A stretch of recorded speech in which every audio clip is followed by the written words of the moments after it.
Greetings. What is up, folks? Welcome. Happy Wednesday. And I hope you all are doing lovely this Wednesday evening or afternoon, morning, whatever time it is from where you are watching. Over here, it is 6:13 p.m. and it is time. Games Bond. Spiritual Chief, Pudmuddle, NPC, Jade, Zetsubera, Lemty, Lurkers in chat, VOD viewers, and everybody else. Welcome, welcome. It is high time for us to return to our chronological mission of exploring the depths of James Bond video games. I'm finally feeling human again. I spent today in the office for the first time in like 2 weeks, and it felt really good to like see other human beings and interact with them and feel like I can actually do what's expected of me over the course of a day, as opposed to like not having the energy to do anything. Such a low-key Monday stream. It's Thursday. Don't confuse me, man. I'm bad enough with time zones. Don't start confusing me about weekdays. It's not gonna end well. What's up, soldier? All right, cool, Lemtier. I'll just time you out. Anyway, it is Wednesday. All right, and it's Bond's Day. Oh yeah, right. The bottom right thing. I don't know what you're talking about. That's right. I forgot to take that away because that's not a thing on these streams. That's fine. I'm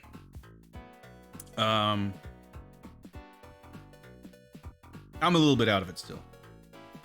Well, at least I'm not entirely used to having to like work a full day and then get home and then set up stream and everything. But that's fine. We can make do. I'm a professional streamer, as you all are aware, I'm sure. That's why the production values are always on point. And whatever, it's neither here nor there. It's Wednesday and it's Bond's Day. Is that a thing? It is now, I guess. We're gonna be playing some Bond games, or well, more likely we'll be playing one Bond game and we'll see how far we get. My beard is becoming gray. My beard has been in the process of becoming gray for quite some time, but it's getting there, I guess.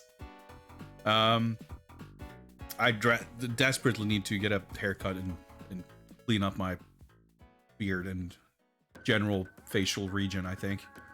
Oh, whatever. I'll figure that out when I'm...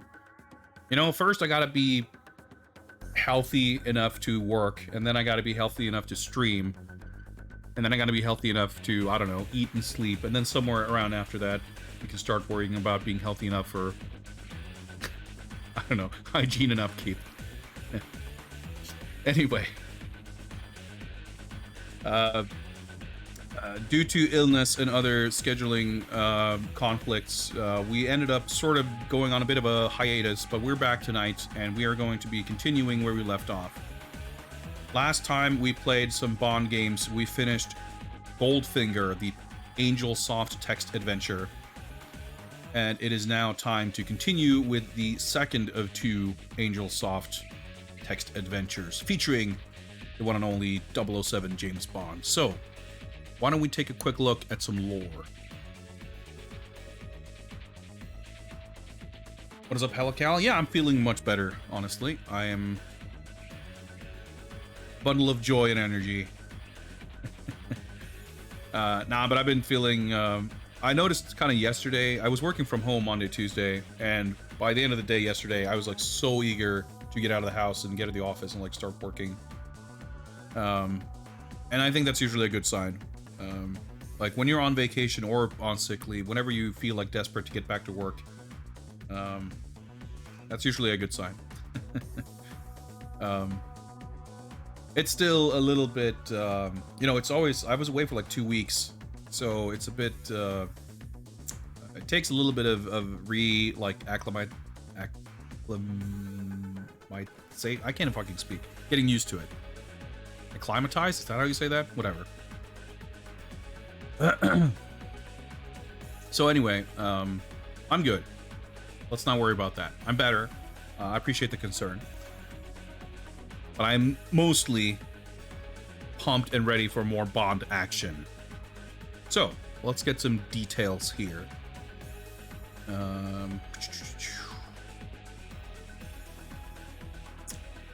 James Bond 007 Goldfinger. This was the game we finished last time.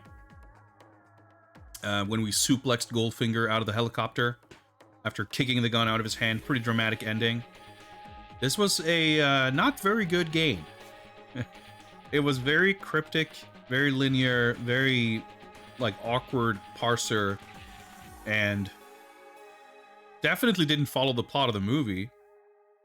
It was kind of a weird one. It had its moments of like cool set pieces. It had a few moments of like satisfying puzzle solving.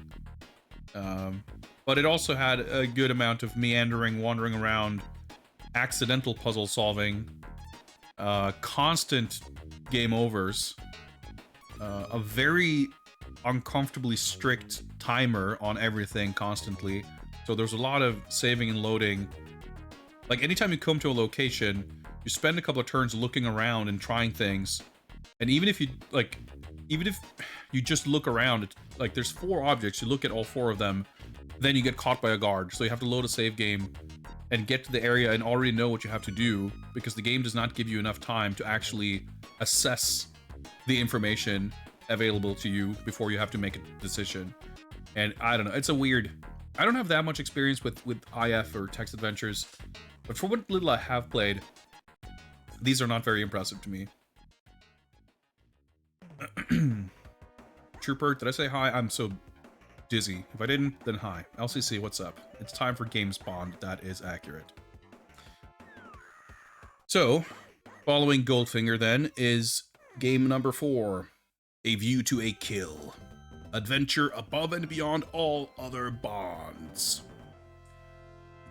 Grip your ski poles tightly as the snow above your head suddenly explodes with ricocheting Russian bullets. Alright, 007, you tell yourself. Let's get on with it. And so begins an adventure that takes you from Siberia to Paris to San Francisco as you pursue the evil industrialist Max Zorin. I mentioned this before, but I remember reading just in passing that of the 2 Angelsoft Bond adventure games, apparently one of them was significantly closer to like the movie plot than the other. And I'm very excited to find out which one is which. Because I didn't feel like Goldfinger followed the movie very closely. It plays very fast and loose with what's established. It's like obviously based on it, the characters and some of the locations and stuff, but the sequence of events like doesn't match the movie at all. The events themselves don't match the movie. But I'm wondering, like, given that A View to a Kill was a little more contemporaneous with the film, you know, would that mean that it was sort of rushed to the point where they wouldn't have all the details, so they ended up making up more stuff, so it's even more out there? Or is this the one where they actually follow the movies more closely? Or was that assessment of the 2 of them, one of them being much more faithful than the other, completely bunk in the first place? I don't know.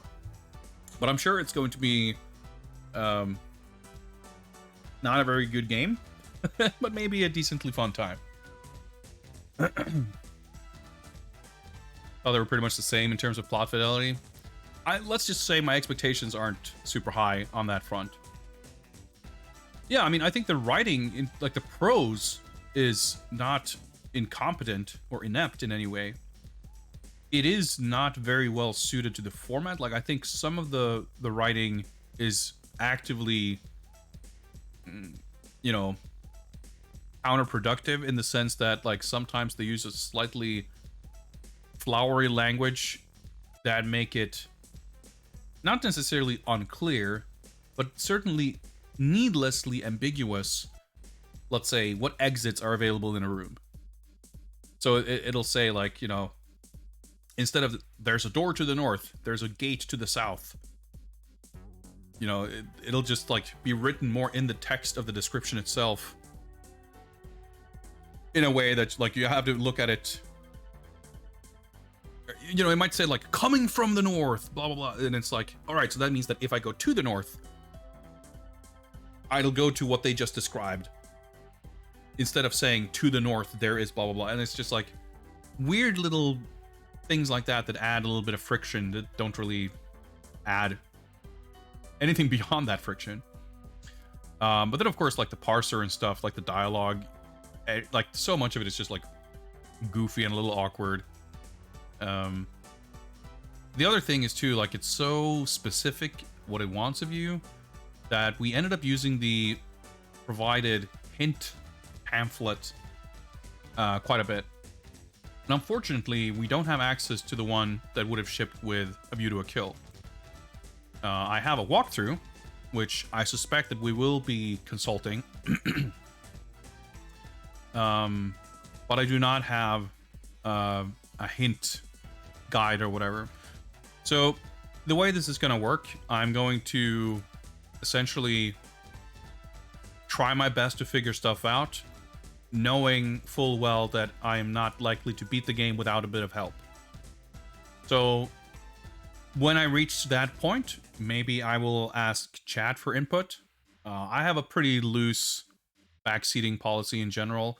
For something like this, where thinking about solutions is like the actual gameplay, like I would prefer not to have, like, I want to be able to look at chat without having like chat preempt every decision I make with their own suggestions, and you know, because that's influence, right?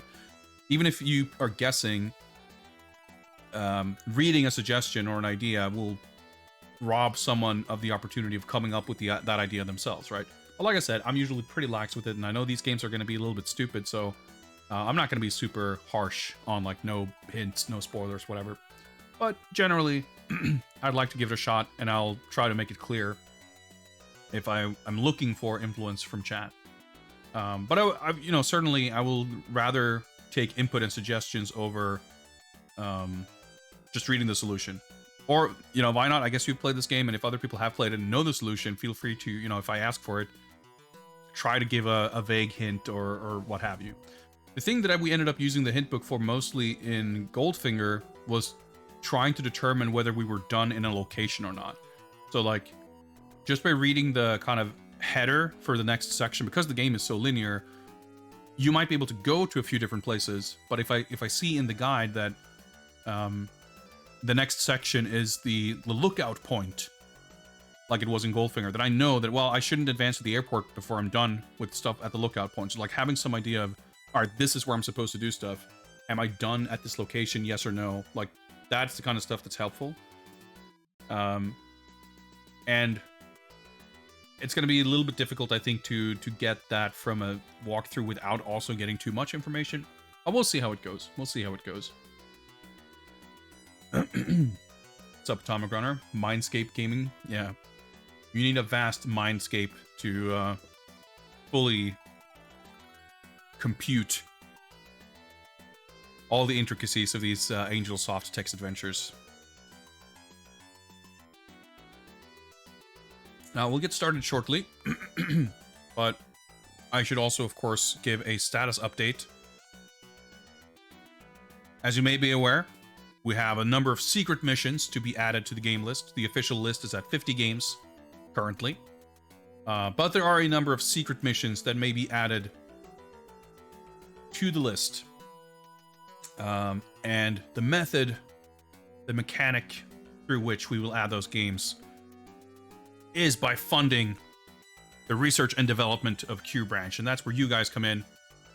All contributions to the channel in the form of subs, donations, bits, what have you, will go to the Q Branch Research and Development Fund. We are currently at 3,150 Q points, I guess, out of 20k. And in full transparency, basically 1 bit translates to 1 point, plus whatever equivalents from subs or whatever else. No one needs to feel any amount of pressure of paying hard-earned money, but if you are doing so through subs or any other method, it will be added to this fund. And this is open basically like whenever I'm streaming, so it doesn't matter if we're doing other streams or not. You don't have to like hold off for timing in exactly when Bond streams are happening. This number has been growing steadily since we were here last, so all contributions very welcome and appreciated, of course.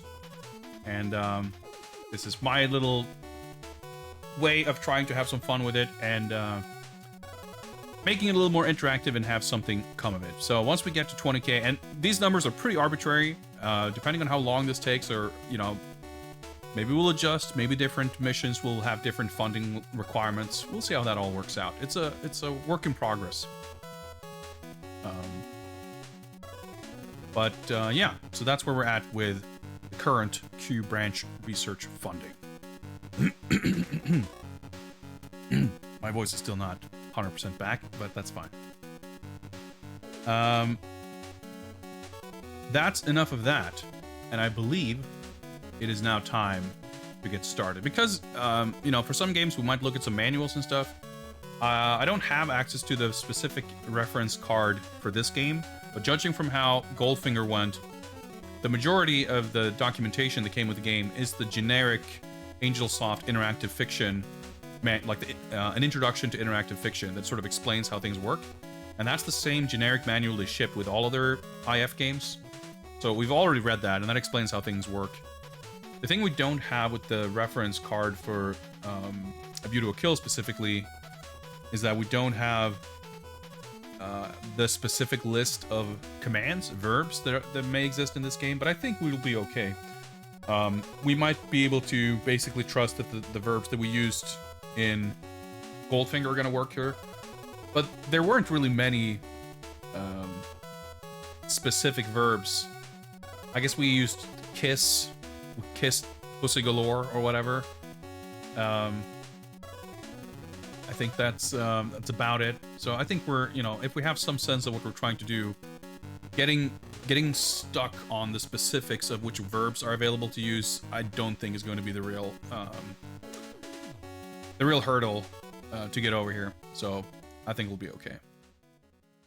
You know, we basically have the walkthrough to help us, and we are going to probably rely on the walkthrough anyway.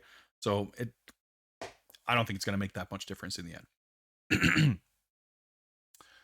So let's see here. We need a mission timer, and we need some appropriate music. Let's see where we have this. Not there apparently. Oh yeah.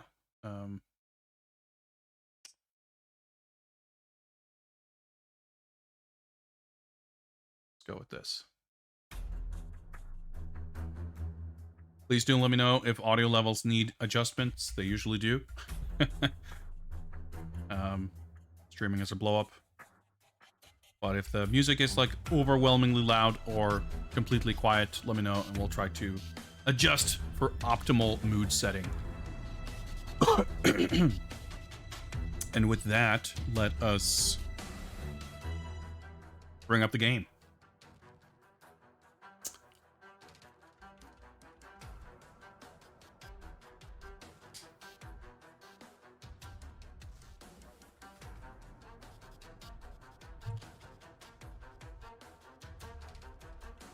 Title screen with actual graphics. How about that? That's new. That wasn't in the previous game.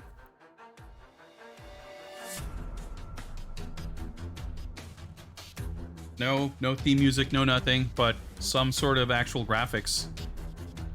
With some CGA coloring. Pretty good. Would I like to know if I am soft locked? Probably, but I will, I wouldn't want to bang my head against the wall for an hour, you know, without knowing if I'm soft locked. But I wouldn't necessarily want to have it shouted out as soon as it happens either. I guess use your best judgment. Listen to how desperate I sound. And I think we can figure it out. But But I will say this, like, I expect to go into this with maybe a little bit less patience than I had with Goldfinger. But I have no idea, like, we'll see. I mean, I spent, so far, we're on game number 4, and I've spent about, I would say, 2 to 4 times the amount of time on each game that I expected to, either based on, like, how quickly I thought I would get through it, or how quickly I would have expected to give up. So maybe I'll be more patient with that than I expect, but we'll just have to see.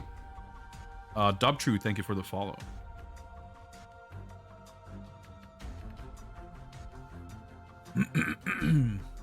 Bond is back. Yeah, Bond's gonna be back a lot of times, but he is not only is Bond back, he's in an adventure above and beyond all other Bonds, which is a tall claim, you might think, but by 1986, maybe that was true.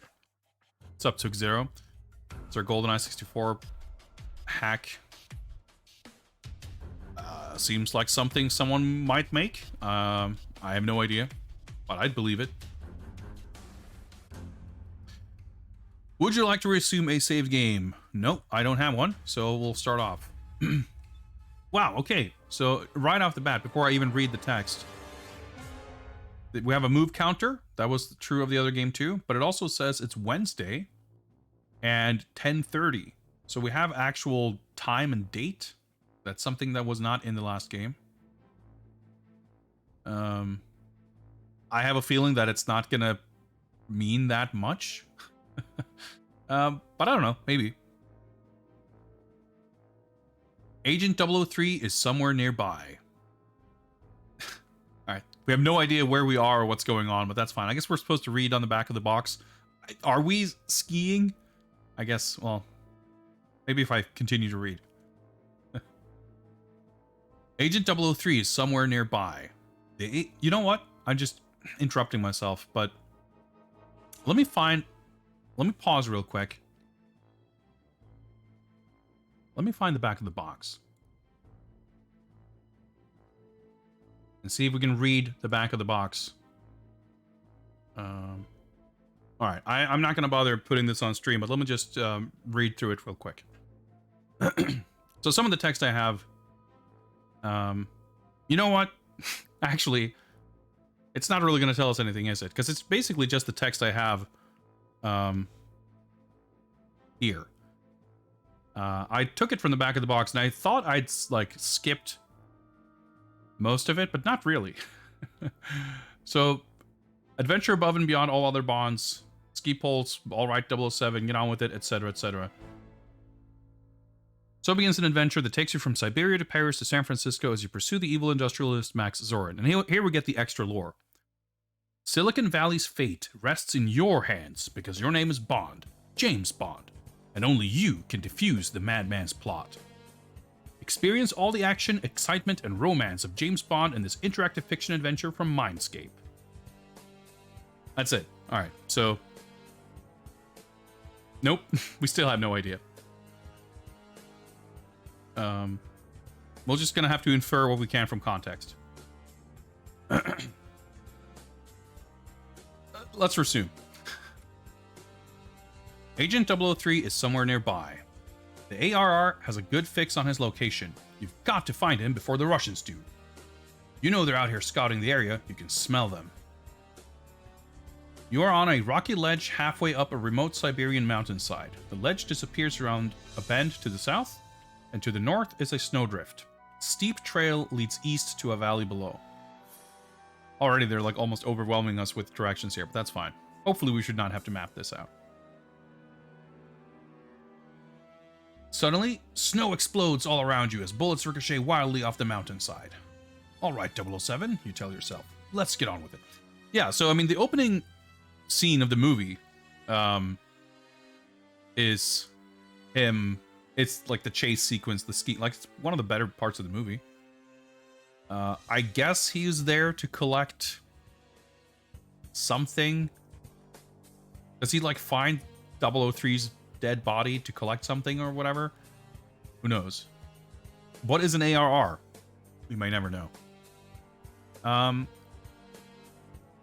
So while the Russian soldiers are shooting at us, we're going to take our sweet time to explore and examine and investigate and try to get our bearings, because that's how it works.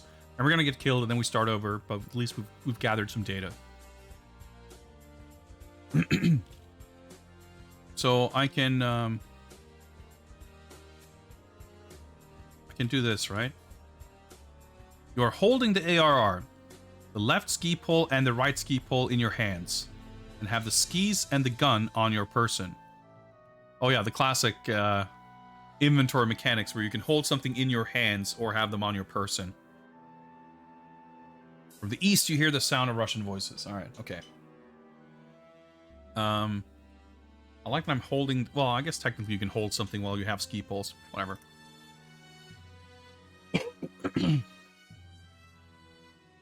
I have no idea what an ARR is, but maybe if we examine it, we can be told what it is. We should examine ARR. Was it closely? Carefully? What was the command? I think carefully? You can examine items, but you have to remember to specifically examine them carefully, or you might miss out on vital information. Each move is a minute, I guess. Okay. This Avalanche Rescue Receiver is a palm-sized black box studded with 5 colored lights. A red blinking light indicates north. So, my skis being on my person, do I have to like equip my skis? Or am I riding the skis? I mean, they're not in my pocket.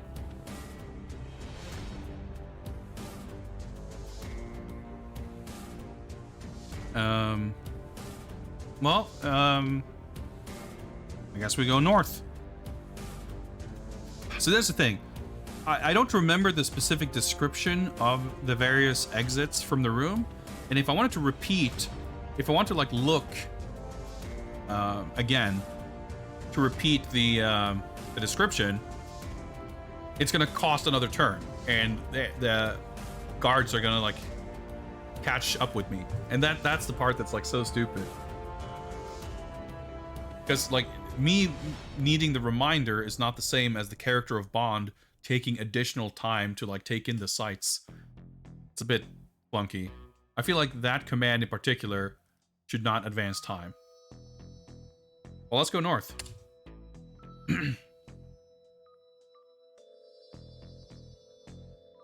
003's body lies sprawled before you in the snow.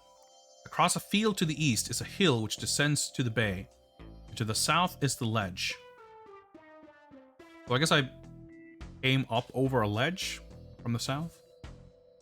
You hear Russian voices to the south. A helicopter flies overhead. More bullets rip up the snow as the Russians close in. So far, they haven't seen you.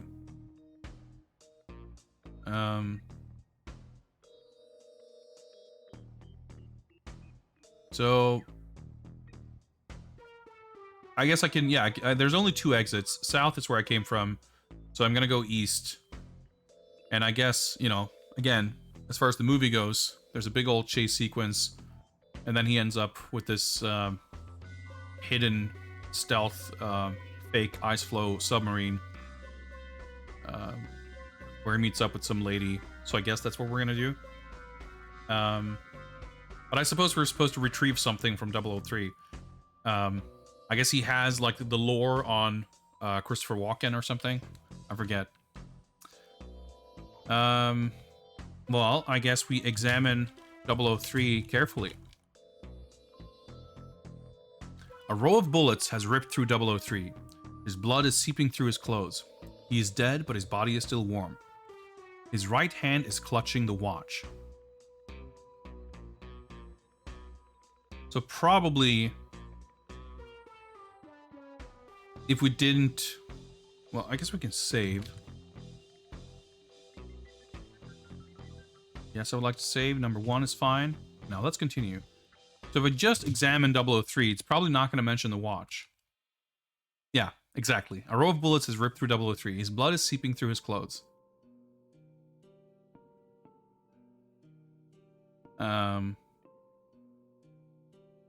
So can examine the watch, but we should probably just grab it. But yeah, you'll have to take it out of the corpse of 003 first. So we might not have our hands free to actually grab it, but let's try it. You take the watch from the corpse of 003. Okay.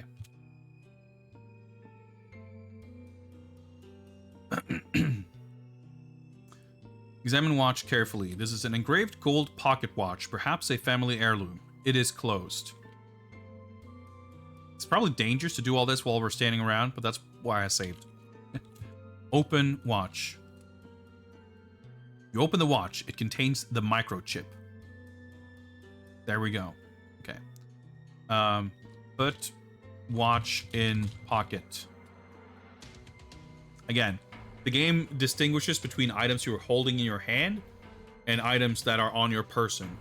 Holding items in your hand does not seem like it's gonna impede your ability to interact with things, but I feel like I shouldn't be skiing around in basically a shootout holding this valuable item in my hand. So let's pocket it and keep it there, keep it safe.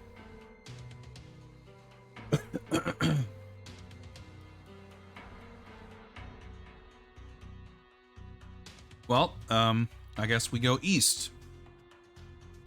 And hopefully we didn't miss anything important. You are at the top of a large hill which descends to the bay. To the south is the valley. Snowdrift is to the west. And the craggy mountains are beyond. Like, this is exactly what I was talking about. Like, does beyond mean further east? Because we are traveling eastward? Surely I can't tell the game to go beyond. I mean, maybe I can, but like just trying to create a mental map of this area. They do a good job of like naming each room something specific, you know, the snowdrift and the craggy mountains and the ledge or whatever. But yeah, to the south is the valley. But sometimes it's just like there's a little too much focus on nice writing and a little too little focus on like making it easy to parse from like a game perspective. James Bond can fire a gun and hold 5 things in his hands at the same time. Well, in Goldfinger, I was able to hold a golf club in one hand and like a what was it, a letter or a piece of paper in my other hand. And while I was doing so, climb out through a hidden trap door in the ceiling of like Goldfinger's fucking bungalow or whatever. So I mean, he's pretty dexterous, I will say that.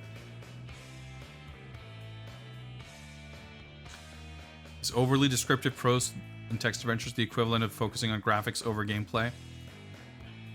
I mean, in a sense, of course, like, you know, the elaborateness of the prose would be the closest equivalent, but in this specific instance, I would say it's not really about graphics over gameplay so much as having specific graphics that in their intricacy or in their design end up being detrimental to the gameplay experience. Like graphics that are more designed to look good than to convey vital information, I guess. Several levels of examination. I think having examined carefully is just enough. Not explicitly stated, but Bond is an octopus. I mean, we got the Octopussy game coming up, the Slovak Spectrum adventure. That game's gonna be pretty sick. He couldn't hold more than 2 things, but he could still climb. Maybe he's got 2 hands and 6 legs.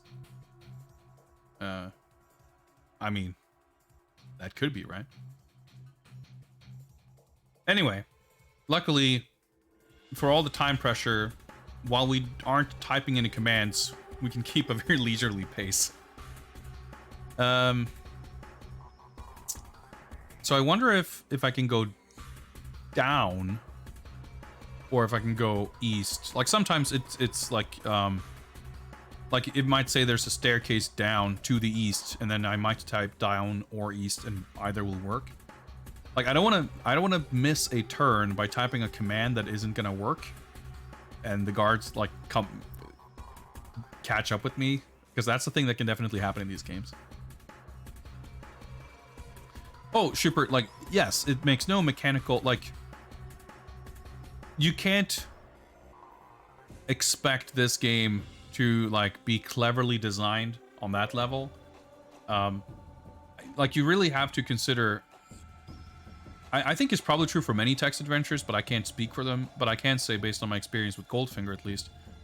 But I think you have to consider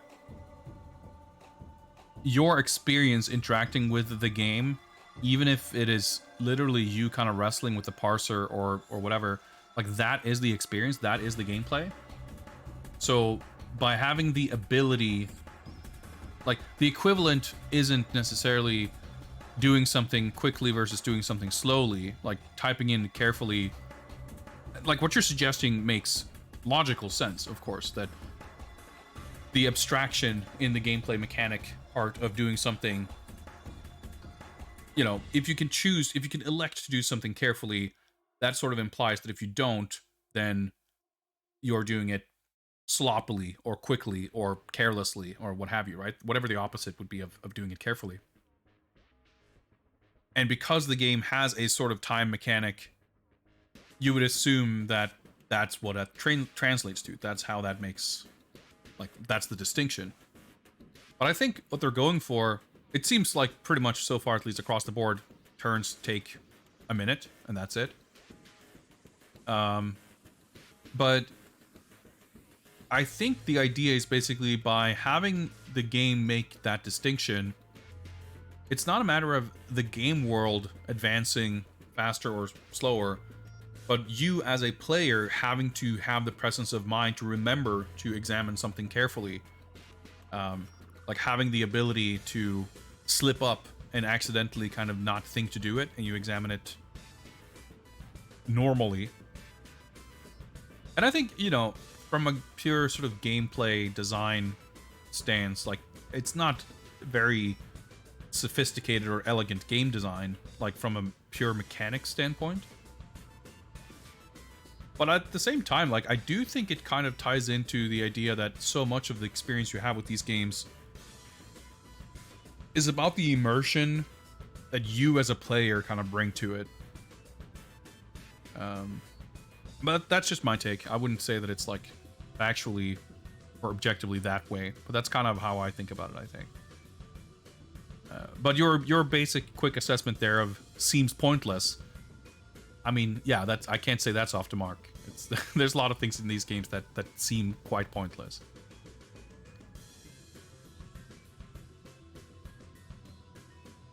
Put one foot in front of the other so you don't trip. I mean, I get, now we're fully in Octodad, like full Octobond. And I mean, hey, maybe there's a game there.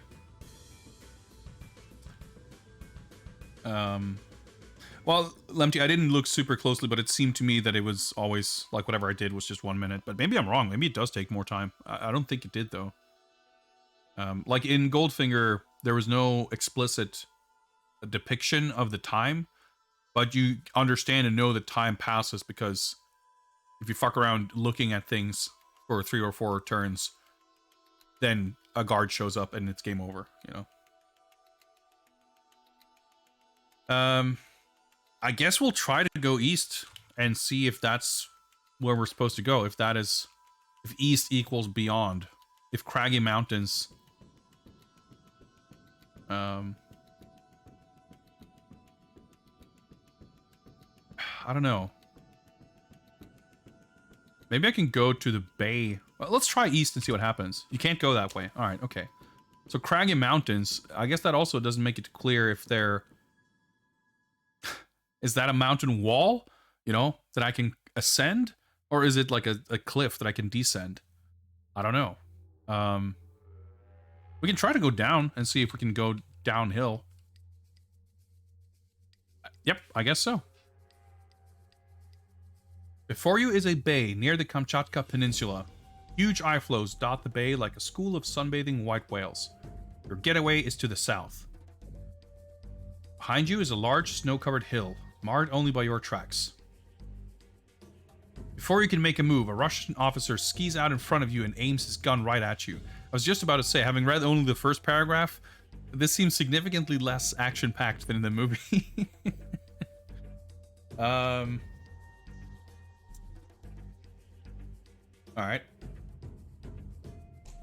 So, we can try to draw our gun and shoot him, which logically you would think is probably going to be too slow. But the passage of time in these games are mysterious. Now, I'm going to assume, by the way, that this guy is going to show up here regardless of... I don't think that has anything to do with our being slow. We might have missed doing something else to not have him show up. But I would expect, like... It would be weird if you just go to your getaway and then that's it. Like, no conflict. So why don't we try...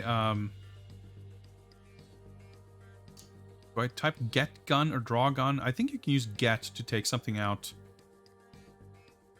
But you would think draw gun as like a command should work. We'll try it. Done. Okay. We're standing there on our skis, just casually just pulling out our gun, and he's just standing there aiming at us.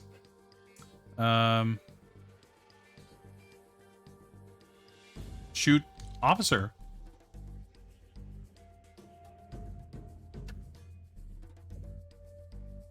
Fucking Bond coming fully prepared. The gun would work better if you had a clip in it. The Russian fires his weapon. You are wounded in the legs and captured by the search party. General Gogol and MI6 arrange your release, but M gives you a severe chiding for bungling the job. Mission terminated. Yeah, we're skiing around here in enemy territory with an unloaded weapon. So, does that mean that I don't have a clip, or do I just need to load? Because it didn't list one in my inventory, right? Do I... So we can load, but I'd rather just start over so we can, like, take some turns just to investigate the status of our inventory and items. Maybe I need to go someplace else to find a clip or ammunition or something. Maybe I have to do some other roundabout thing. Like, it could be that this guy... I wouldn't expect it, but it could be that this guy showing up here to shoot me with my, you know... Well, not with my unloaded gun, but, you know... That could be a failure state where, like, I was not meant to put myself in this position to begin with. That doesn't seem like it would make logical sense, but these games don't always make logical sense necessarily, so it's hard to say. I mean, there's a time and place for gun safety, yeah, for sure. Yes, I would like to play again. Whoops, that's the wrong window. I don't have to resume a save game. We'll just start over. So, the ledge disappears around a bend to the south. So I'm on a rocky ledge. The ledge is the current location. Snowdrift is where 003 is, I guess. A steep trail leads east to the valley below. So we know that the guards are, like, you can hear them coming from the east or whatever. So let's go east. Okay, they're not here just yet. This sparkling sunlit valley extends south as far as you can see. Between you and a bay to the east is an impossible field of crevasses. A steep mountainside blocks your way to the west, and a hill rises gently to the north. So did I just descend a steep mountainside? Can I go west? Nope. It's a one-way cliff. Okay. So there's an impassable field of crevasses. The dead end. The search party is near the edge of the ledge, examining your track. So they're on to my west. Am I supposed to, like, fuck around? Okay, so if I go north now, you're at the top of a large hill which descends to the bay. Okay, yeah, so that's... we've been here before. The craggy mountains are beyond. Okay, so can I go north to the craggy mountains? Nope. Okay, so I can go west.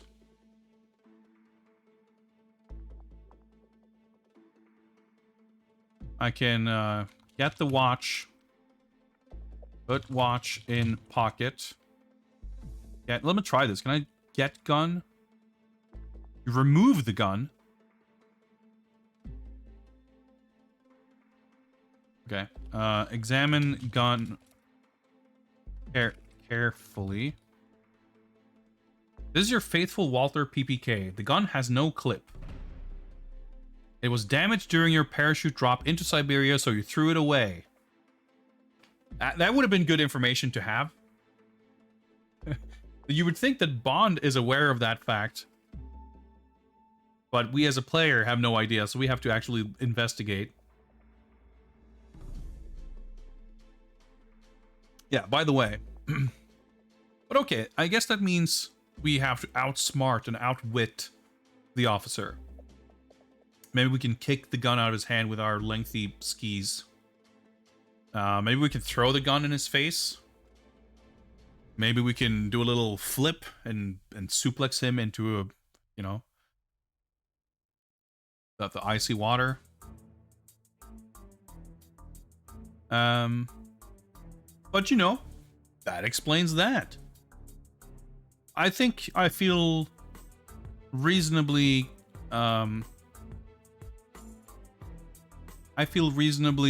confident that we have been to these rooms and seen what we can see. There usually isn't, if Goldfinger is anything to go by, like a bunch of hidden stuff. Like you look at the scene, the game tends to make it reasonably clear. Sometimes it's deliberately a little obfuscated, but at least they're not completely omitting to mention items we can interact with or something. So like if 003 had a clip that I could take from my gun, that would probably have been mentioned. Examine carefully, I think should be enough to see if he has like any other stuff to loot.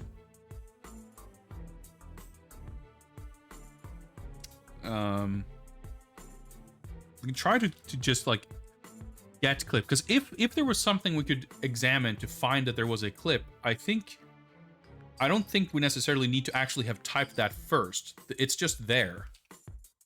Yeah, the clip is not here. But like, there's no thing where you, case in point, I was able to get the watch without examining him because like it's still there.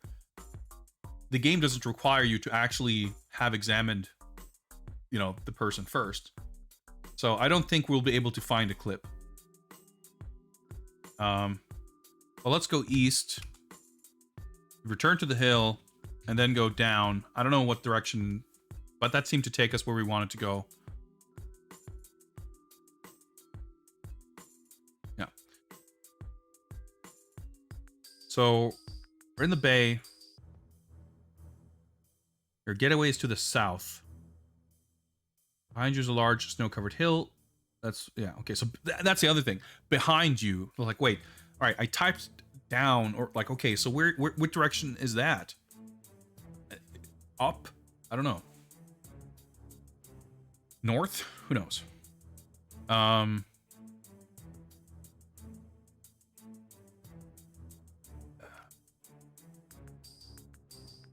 Do we try to kick the guard? Do we try to throw the gun? Like, we should probably not get rid of our gun. That seems like something M is gonna chew us out over, right? I mean, probably better than getting shot and failing the mission, but still. Kicking the gun out of someone's hand worked in the Goldfinger final battle, didn't it? Let's try it. Pick officer. The Russian fires his weapon. Okay, yep. Nope, nothing worked here. But I don't think that's specifically because we kick. Well, I mean, kicking doesn't work, obviously, but let's assume save 1. The snowdrift. So we saved when we got here. We didn't get the watch yet. Get watch. Put watch in pocket. Unless we can do something with. Let's try throwing the gun.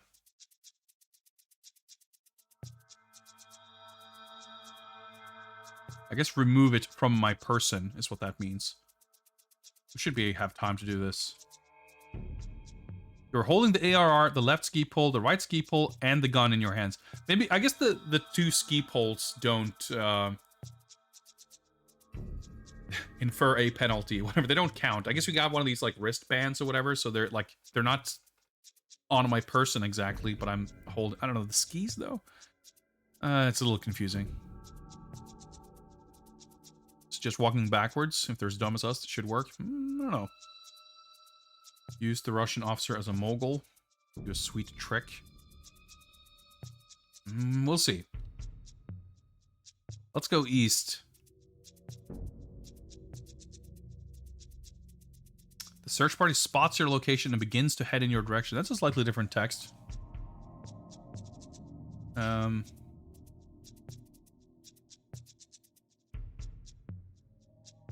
I guess maybe we're supposed to type down. Maybe there's no other way to get there. But okay, we got there. Aims his gun right at you. Okay. Throw. Is throwing a command? I don't know. Throw gun at officer. You throw the gun. I'm pretty sure the game is not acknowledging the rest of that sentence. I think throw is probably a command that's synonymous with drop. To just like put something down. So we probably just toss the gun over our shoulder in an act of defiance. We probably don't want like because I guess you can drop whatever item, but the gun surely is going to be necessary at some point, and let's just pick it back up. Yep, and we got shot. Okay. All right, let's get watch. I wonder if there's more to. Let's do that. Let's open the watch. Let's get microchip. Examine microchip carefully. This microchip is encased in white ceramic. Okay, I don't think that's useful information.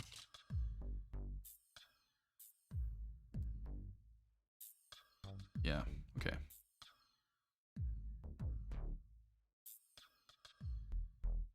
Microchips in the watch.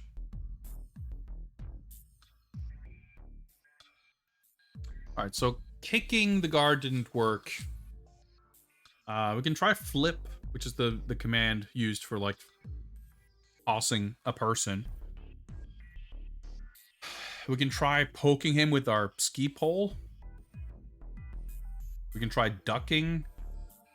We can try getting away. I don't know. Let's go east. Let's save in slot 2. Just so we don't have to redo that over and over. So down. Or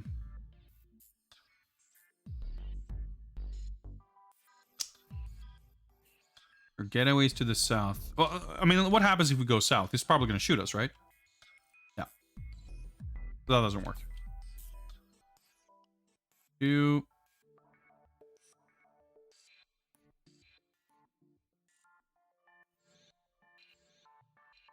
I wonder if you can, like, I don't know, threaten him with the gun and he doesn't know that it's not loaded.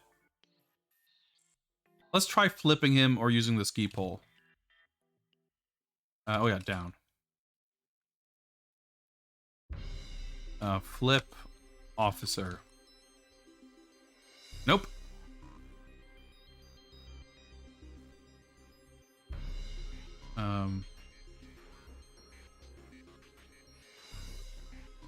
I'm just trying to think, like, if we're using the ski pole, what's even the command? Like, using items is weird. Like, yeah, I might be able to push or prod or poke, but I wouldn't necessarily be able to convey to the parser that I'm trying to do so with the ski pole.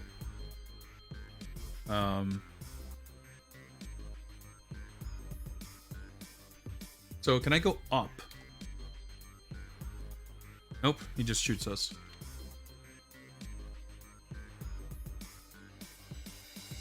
Could there be... Well, actually, we haven't been captured or, like, come into contact with any other... Like, maybe we can sneak up on a guard and take their gun or something. We shouldn't maybe be so quick to assume that we've done everything we need to do and that facing off against the officer here is our next... the move we're supposed to do next. That might not be the actual next move, right?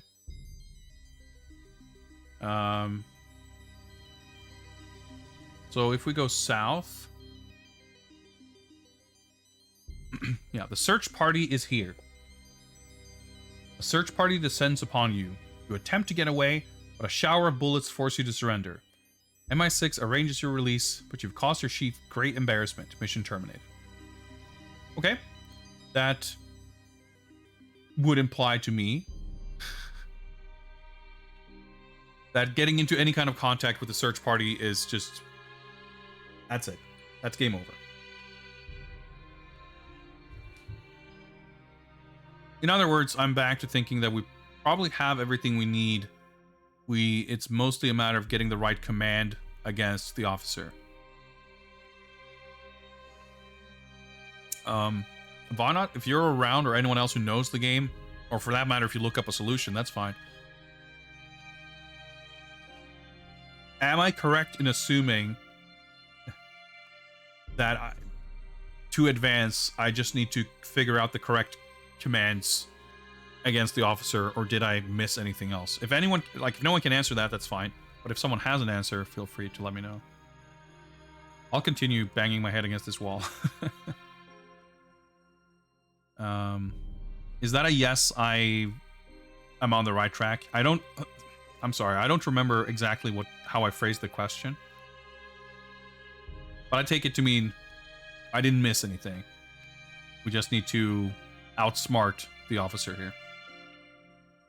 Yeah, I have a walkthrough. Several, in fact, but I would prefer not to.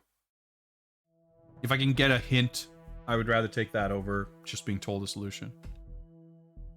So again, like, we have the ARR. Maybe that's something we can do, but like... I'm just unsure about the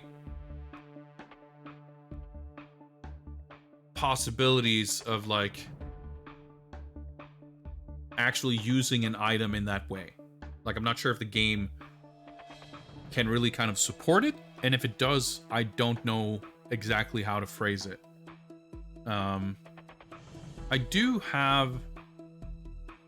Let me take a quick look here, because I have in front of me here the interactive fiction, the general manual here. So let me just quickly go over the list of verbs that are universal to all these games. Take, pick up or grab. Drop or put down. Throw or toss, which again, I think that's basically the same as drop, so that's why that happened when I tried to throw the gun at him. Wear, remove or take off. Read, break, kill or murder. Open, close, lock, unlock, go, trade, give, put X in Y, put X on Y, who is X, where is X, have you X, Examine, examine carefully. Look, just gives a room description. Inventory, okay.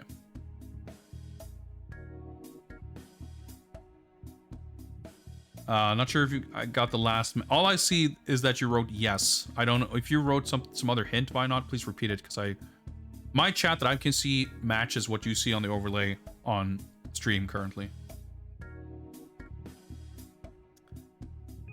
But I've actually had similar things with Twitch lately, so it might just be a weird Twitch thing. Messages being swallowed sometimes, but that's fine. That's cool. I have to figure out how to deal with the officer. Yeah, well, that's pretty much where I was at, so that's cool. Good. So trying to think. I don't have the GoldenEye, or dude, I always get them mixed up. Goldfinger manual or reference card in front of me. But I think duck was a verb, because I think at some point we had to duck when Oddjob threw his hat. But in this case, like, this guy isn't actually shooting actively, so I don't know if ducking... I mean, it could work. It's worth trying. I'm just speculating, pontificating here. We could duck. I can certainly try throwing something if that command worked, but I don't think it does. We tried kicking, we tried flipping. The game doesn't make it super clear what the range is. Yeah, we're listening to some royalty-free spy, suspense, detective, secret agent music from YouTube. It's working pretty well, I think.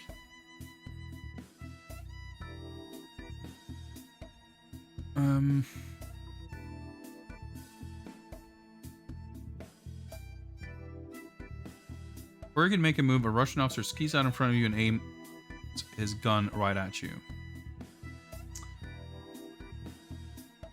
We can try ducking, see what happens, right? Fires his weapon, yeah. Wounded in the legs, alright. Yes, yes, 2. Down.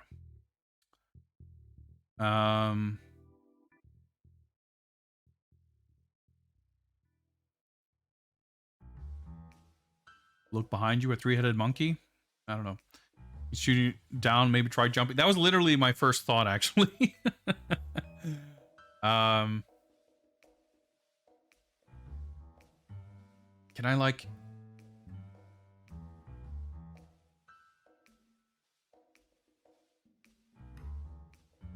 I mean... Nope, doesn't work. Still hit me in the leg. Like, the thing is, I'm pretty sure... the game has sort of a default behavior at this point where any command, whatever I type, like,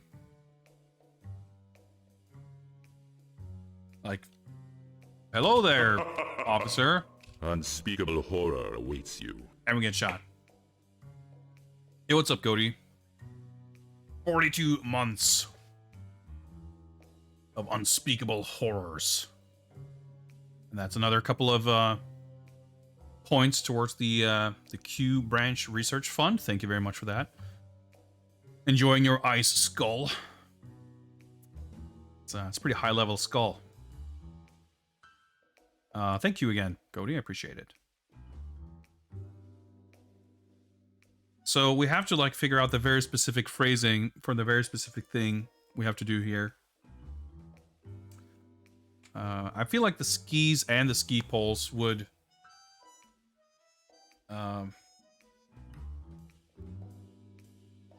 be able to give us some sort of a range advantage.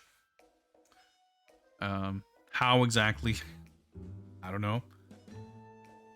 So what if we... Okay. Yes, I would like to resume. So let's go down. The ski... Wait, hang on. Let me read the first. Holding the ARR, the left ski pole, and the right ski pole. And you have the skis, the gun, and the watch on your person. So... what if I get the skis? You remove the skis. So that's like a command that the game recognizes.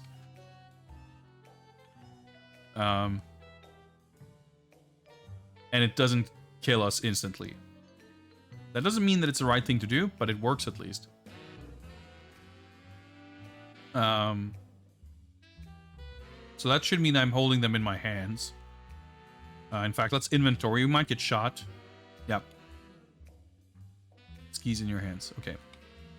This is what I was saying before. Like, the passage of time means that, like, anytime you want to, like, just confirm what's happening or how the game functions, time passes, and if you go, like, 2, 3, 4, 5 turns, kind of depending on the area, you're gonna get game over. Alright, so let's go down. Let's remove skis. And then hit officer with skis? That didn't work. But again, I have no way of knowing if this is something to do with the parsing or the concept of what we're trying to do here. Edge of Tomorrow, the movie where Tom Cruise plays an IF adventure from Mindscape. Pretty good movie. I haven't watched it in a long time. I have it on Blu-ray though. Should watch it sometime. Okay.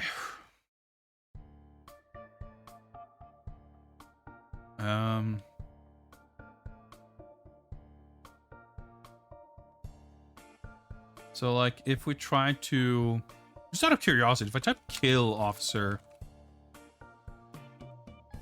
yeah, if you want to start a fight, try punching or kicking. We didn't try punching, I guess. Yeah. Maybe we should examine him carefully. I don't think I actually thought to do that.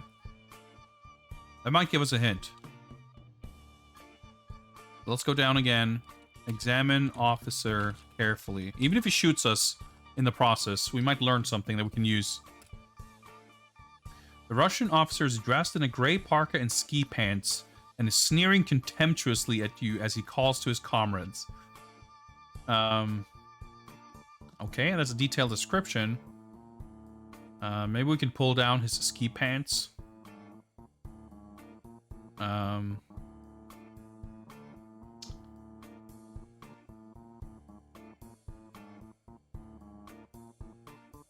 Maybe we can hit...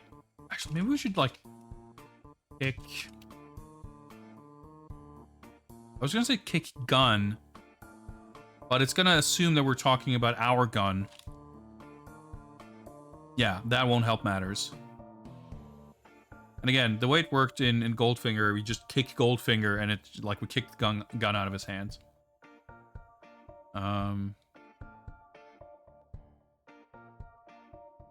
Hit officer with right. This many words just doesn't seem like it's gonna have any chance of working. Yeah. I don't know, guys. We're not very far into the game, but I feel like I'm somewhat at my wit's end here. Before we take the step of just straight up getting the solution, I'm happy to solicit ideas and suggestions from chat. If any of you guys have thought of something that you're being annoyed that I didn't think to try, this is the time to let me know and we'll try it. Maybe you need to wield the ski pole. Well, that's the thing. It's in our hands. So as far as the game's concerned, it says that you are holding the ARR, the left ski pole, and the right ski pole in your hands. So anytime you have to like place something or do something with an item, typically it needs to be in your hands as opposed to being on your person. And the game considers the ski poles as being in our hands, so I don't think that is the issue. I'm more inclined to believe that trying to use those commands, like using an item, like verbing an item, verbing a subject on an object, I guess. It's like a little bit too advanced for this. Try to examine. That's a great call, why not? I did not really... We've examined some of our possessions, but not the ski poles. Yeah, we probably have some secret gadget shit in them. Right? That's, Let's examine everything we have. And that's like, yeah, it's such an obvious thing to suggest. I appreciate it. Because yeah, of course we should examine everything we have access to examine, because you never know what's going to have important information hidden. Yeah, the car chase I think was a better introduction for sure. It's a little more intuitive. This is like arguably simpler. It's a little smaller. It's like the car chase was confusing in its own way. But if I'd played this first, that would be real smooth sailing. Because yeah, it's funny because we looked at the watch, we looked at the gun, we looked at the ARR. But even now, like thinking of actually using the ski and the ski poles for things, I didn't actually even think to look at them. So that's kind of, it's the kind of thing where you feel super stupid for not having thought of it, but at the same time, it's very contrived the way the game hides information from you. Like that's the game in this, like figuring out what information is being hidden from you and how to like pull it out. I don't know if I have to distinguish here, but let's just try this. The left ski pole is unusually heavy, and its grooved end tapers to a sharp point.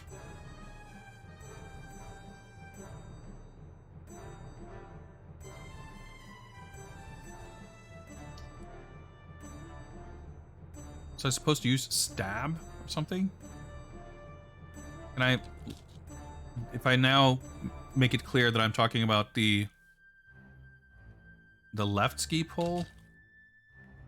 No.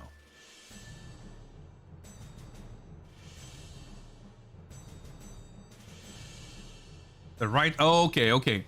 So, they literally are the same. The game just defaulted to looking at the left one when I didn't distinguish. Okay, it's good that it, it didn't say...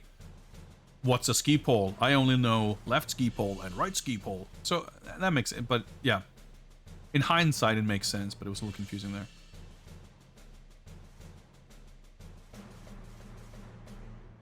I was expecting, when you dropped the hint of examining the ski poles, I was expecting there to be something more. I guess a harpoon-like point is different. Okay.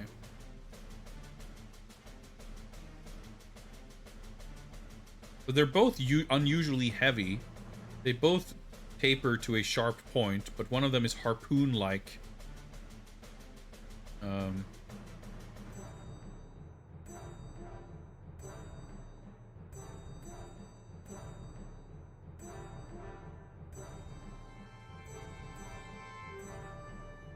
Quick look was all you... Yeah, that's when you examine whatever. Yeah, that's just... It's default, like, I don't know what you're typing response. Unusually heavy, like, implies that there's some shit, like, is there a grappling hook? And if so, how do I fire it? I don't know. Can I like, fire right ski pole? You're not in Japan, 007. Speak English. That's a weirdly racist response. Game, I think my English is better than yours, and I'm not even a native speaker. Well, I guess the game technically is not a native speaker either, but did the last game take place in Japan? No, it took place in the Swiss Alps and Kentucky. So I don't know what this is about. Can I I'm just trying to think if is there some kind of a hidden sharp point? Nope. Like I'm trying to just figure out if I can unearth another noun to interact with, or if I just have to because knowing that one of my ski poles has a harpoon-like sharp end or something doesn't change much in terms of what verbs I would try, or like my method of trying to interact. Like, I wasn't thinking that I would use a ski pole to like stab someone, although like, yeah, I'm sure you could do that. I just figured I would just quickly like just do something to disarm him or whatever. Maybe I can grapple hook his gun and grab it or whatever, but it's a little unclear if there's new interactions with the ski poles that I'm yet to figure out, or if just knowing that those parts exist is supposed to kind of poke me in the right direction to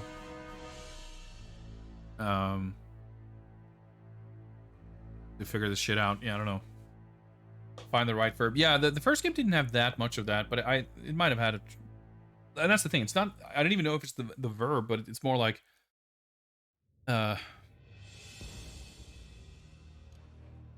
yeah, just general parser weirdness. It seems clear that there's something going on here with our ski poles. They're both unusually heavy. They both have sharp points, which granted I feel like ski poles generally do. Harpoon like so I'm trying to.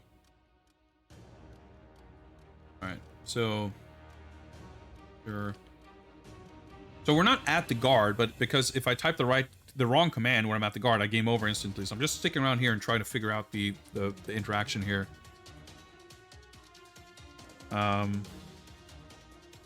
So can I like you know, like you press a button or something, let's, you know, maybe just squeeze the handle and something happens or something. Let's try press right ski pole. No, push. Squeeze. Like maybe there's a hidden trigger mechanic. Use right ski pole. Activate right ski pole. Fire harpoon from right ski pole. Shoot.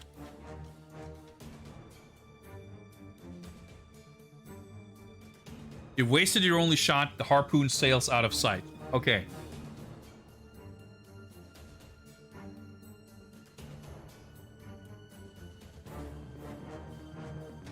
Okay, so that does not work.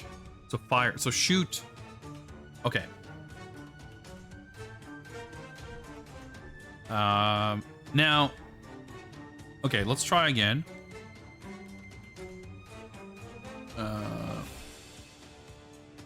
And let's try left. Shoot the left ski pole. The left ski pole doesn't shoot. I think the parser interprets fire only as a noun and not as a verb. I guess that makes sense. It's funny though, because like I feel like if you type shoot and then followed by something else, I'm assuming that the parser is going to assume that I mean shoot my gun at whatever. But we got there eventually. It's so funny because like there's so much conjecture going on here between like I'm reading between the lines that there's some kind of a gadget going on with the ski pole, but there's nothing described in terms of a firing mechanic, and I'm trying to like squeeze and press and do things. Nope, just shoot and not harpoon. Like it's a little bit weird, but okay. I wanted to make sure that like I wasn't firing either of them with like having to carefully conserve one type of ammunition over the other. Granted, as soon as we take that guy out, we're getting away, and the ski shit should not be a concern anymore. You shoot the right ski pole with your gun, it's destroyed. Well, we're out of ammo with our gun, but otherwise, yeah, pretty much. Because if when I had my gun and I drew it and I tried to shoot the officer, the parser correctly interpreted me as trying to shoot the gun because it said, you know, that would work better if you had a clip. I think we're ready. Before you can make a move, a Russian officer skis out in front of you and aims his gun right at you. Shoot right ski pole, which is like such a weird command. Nope, you wasted your only shot. The harpoon sails out. Where the fuck did I aim? Excuse me? Well, then he shoots. Okay, well, I guess we have to shoot right ski pole at officer.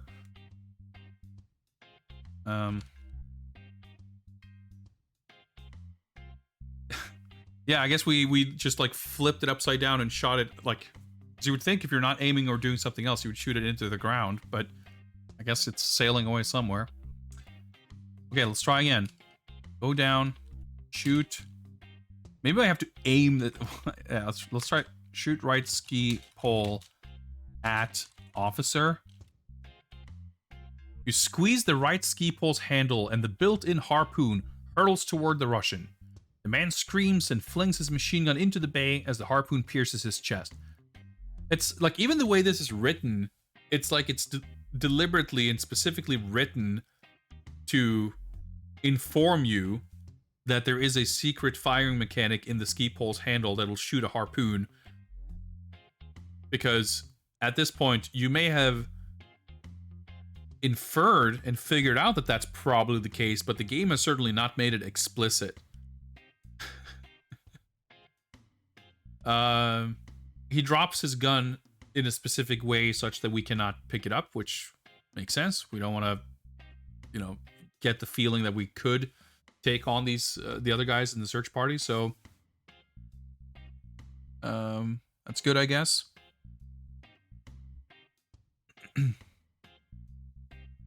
When did the movies start focusing more on hidden gadgets like this? Well, basically in Goldfinger, right? That's when he gets like the first. It's not the first. I think Q is in the second film. From Russia with Love, right? That's the second one. And then Goldfinger is like the first movie with like all the Bond staples, with like the Q lab scene with all the gadgets and shit. If you don't have the gun drawn and just type shoot officer, it works as well. Got my chance and didn't understand why it worked. That's pretty funny. Yeah, that's like the fucking Golden Girls password that I guessed by mistake when I made a joke. It's funny too, because like I can see how the game would do it like friendly like that. So once you have it figured out, it's gonna try to make it as friction free as possible to like not have you get stuck on the phrasing. But yeah, it's so funny because I didn't think to do that or try to do that because I knew that it's got this convoluted inventory mechanic that I had a gun, but I knew that I had to draw the gun before I tried shooting it. But if I hadn't known that, and I just, I have a gun in my inventory, let's try to shoot him, I would get this. So the game became more difficult by me understanding how it works.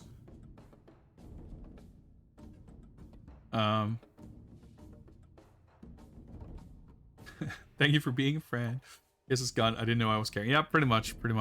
The pure 007 Golden Girls experience here. My getaway is to the south. So let's go south. You leap from the shore onto the smooth, flat surface of a bobbing ice floe. You see the ring. Pull the ring, I guess? Examine ring carefully. This flat metal ring is firmly embedded in the ice. In its center is a small grooved hole. Put left ski pole in ring. Once you have the left ski pole in place, a Union Jack pops out of its top and a hatch opens at your feet. There we go. Yeah, the ring, like, I thought it was like, you know, like a door knocker or something, like a handle, something you pull to open it up. But I guess not. Enter hatch. The cold metal hatch falls into place as you drop into the plush surroundings of a small sub. Beautiful Kimberly Jones is waiting for you. She's only a rookie, but as you discover along the way, she possesses an eagerness to learn which will take her far. Eesh. After the enlightening 5-day trip, the sub docks at the Royal Navy Yard and the hatch opens. Kimberly scrambles up the ladder. Alright, so we don't, like, cut to the MI6 office or whatever.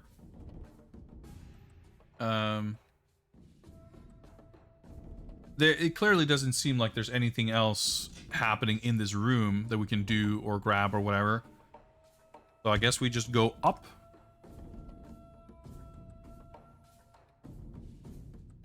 You step through the hatch into a Royal Navy reception area. Your limo arrives and takes you to the familiar gray building opposite Regent's Park. This is the classic, you know, the thing where we walk into the airport terminal, and in the space of one command, we're in the Swiss Alps. We walk into the airplane terminal. We, I guess, get a ticket. We board a plane. We fly to, what was it? Like New York. We then take a connecting flight to Kentucky. We get a taxi from the airport in Kentucky to Goldfinger's like vineyard. Like that was in one command, just like east or whatever, to like walk into the airport terminal. And this seems pretty similar. Yeah, I mean, it turned Monday. I don't know what time stamp we had on the previous command, but there we go. Well, it was previously Wednesday, so 5 days and 40 minutes, I guess. You make your way to the reception area of Universal Export. M's office is to the west, and a hallway extends to the south. Moneypenny is here. Miss Moneypenny, M's faithful secretary, is sitting at her desk typing busily. She looks up at you and smiles. Well, we've successfully completed the first leg of our journey, I guess. We completed the pre-credits scene. That took an hour. I'm going to guess that the remaining, like, it's not hopefully going to take us 1 hour of gameplay to get through 2 minutes of movie. But who knows? The other game was really short. I don't expect this to be much longer. So, I mean, it'll take us a good couple of hours to figure it out. But in terms of actual, like, if you have the solution, you could probably speedrun this in like 90 seconds. So, we're gonna jump. But I guess we're gonna go to M's office to get a briefing or whatnot. In any case, this I think marks a great place to take a short break. I will step away for a couple of minutes, and I will be back shortly with more View to a Kill text adventure action. See you guys in a little bit.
All right, I'm back.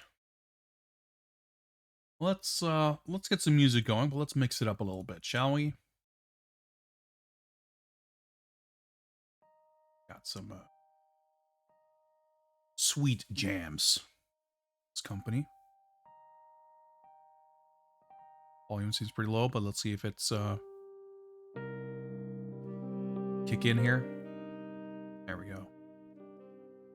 Nice and smooth. All right. I guess we gotta give M the microchip. That's probably what we're here for, right? Oh yeah, let's get the timer going. We should probably save, actually. Save it in slot 1. I think we're done. In the first. If we needed to redo the first section, it'll take 5 seconds, so I think we're fine. Overwrite that, sure.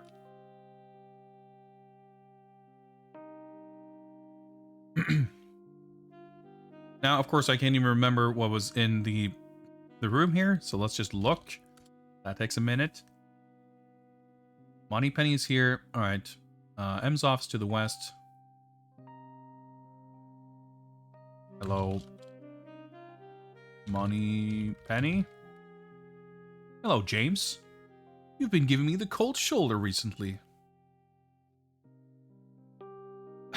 That's fine. You know what? Like, I'm frankly not in the mood for flirting here. I feel like it's probably not going to have any kind of gameplay, you know, impact whatsoever anyway. Do I... Right, so... I type...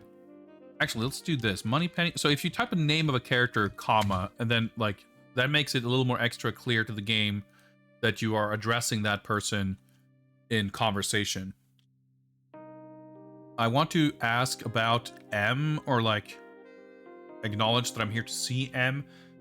It seemed to me that, like, trying to elicit specific responses from characters in dialogue pretty much all boils down to the keyword. So trying to add extra words to make it a natural sounding sentence seems to only confuse the parser. So let's just say Moneypenny, M. The chief's in his office. From the way he's been acting, I'd say this is going to be quite a case. She acknowledged it. I don't think I need to ask her or tell her anything about, I'm here to see M, can I go inside, whatever. I'm gonna assume that I just go west, and then we're in his office. You step into the office of the chief. Its rich mahogany furnishings and gleaming brass trim are a welcome sight. The reception area is to the east. M is here. M sits behind his desk with the air of a battleship commander. His clear gray eyes look up at you with the usual reserve. The room is filled with the smoke of Turkish and Balkan tobacco, M's special blend. Sure sign that the chief is worried. He's not gonna, like, address us and tell us anything or whatever, I guess. Hello, M. Hello, 007. Anything to report? Well, I guess we need to pull our... wait, can I... Can't type? What just happened? Okay, well, my keyboard works. Documentaries about natural language processing and exactly the subject from the early 80s. I mean, text parsing stuff is fascinating, but I think it's also, like, it makes sense. Like, it's such a struggle, you know, setting aside the technological hurdles to overcome from a pure, like, game design standpoint, designing a text parser as a game input device, as the method by which you interact with the game. Because it's like one thing to have, let's say, you know, an AI that you are having an AI, whatever, you know, a virtual conversation partner that you're having a dialogue with. But typing commands and, like, it's going to be a little more specific about, because like, even if you created, let's say you created the ultimate parser that can understand anything, if the game had that infinite breadth of options of things you could do, that doesn't make for a good game experience. So like there's a layer of additional kind of complexity on top of the technical aspects for a game like this, which makes it additionally tricky. Well, I don't know what happened with the game here, but I'm literally using my little cursor here. I'm my god, okay, it was a yes or no prompt, I guess. Okay, so I was supposed to type, because I started just mashing keys and I hit the N key. Let's try again then. That was not clear at all.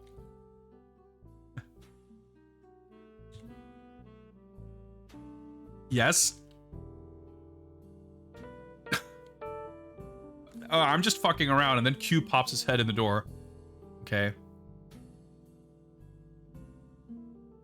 Sorry for interrupting, sir. Have you seen my snooper robot? It's run away from the lab. It's not perfected yet. Hello, 007. I hope you return my ARR intact.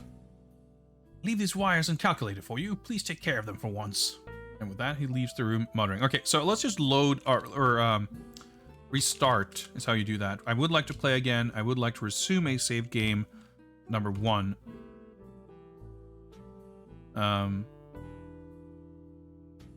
So let's try to not upset M by having something to report.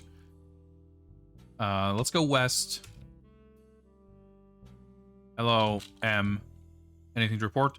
Yes. Proceed. I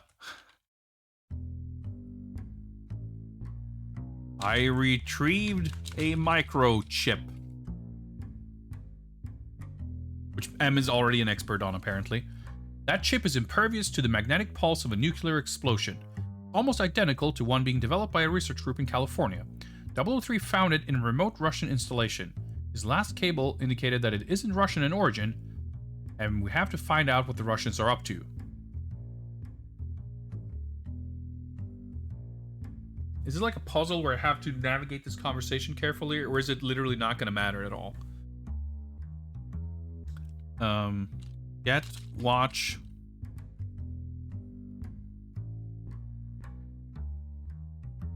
Okay. So you take 2 turns or whatever, and then Q pops his head in the door.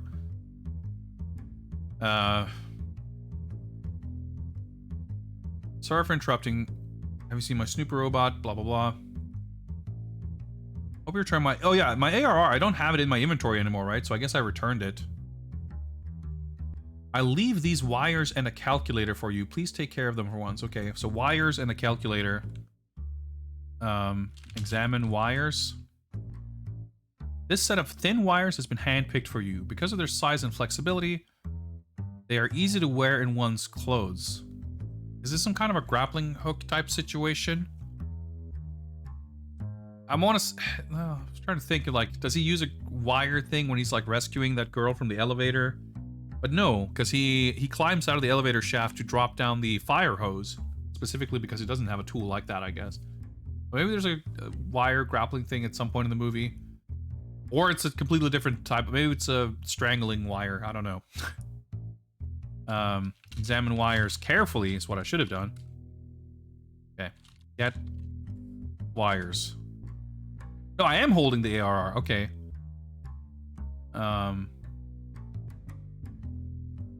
Put wires in pocket. Give ARR to M. Thanks. Assume I don't need it. Alright, examine the other thing, a calculator. This is a wafer thin, pocket-sized calculator. It is off. Okay. Let's collect our calculator. Extreme piece of high-tech gadgetry. Eat calculator. Tempting, but I think we'll pocket it for now. We'll save it. We'll keep it for the road.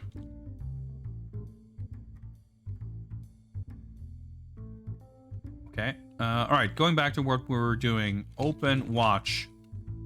Get microchip. Am I supposed to get, like, I guess M already knows everything about it. Give microchip to M. Thanks. M. Microchip. Yeah. M. California.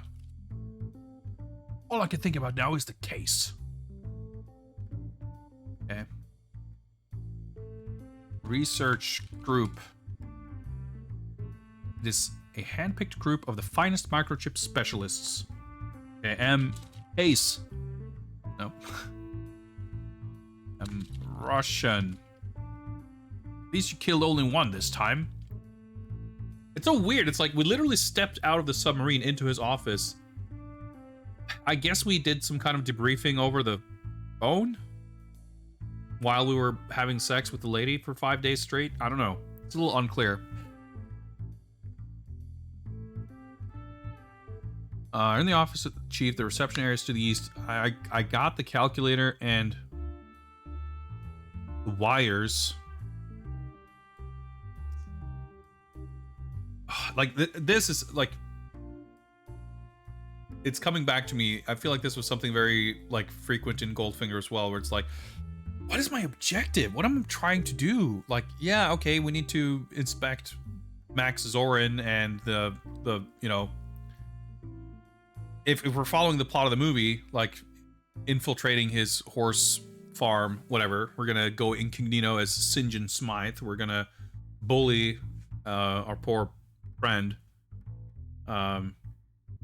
Is that Felix Leiter? I forget. And we're gonna pretend he's our butler slash driver while we sneak out at night to get hidden information on Max Zorin and his German Nazi experiment scientist man who's using steroids on the horse, etc., etc. But I'm getting ahead of myself. He mentioned research group in California. So, like, as far as this game's logic go, I guess that's enough for me to know that, oh, all right, sure, let's go to California and take it from there. But is there a method for me to do so? Can I ask him about Max Zorin? Yeah, like, am I supposed to have gotten that name? I just know to ask about him because I know that he's the villain from the movie. And I'm getting lore. He's a refugee from the communist bloc, currently residing in France. He was part of the research group but left in a huff when he was removed as chairman. It's quite possible that the chip was manufactured by his firm, Z Industries. But what did I miss? Like, what am I supposed to ask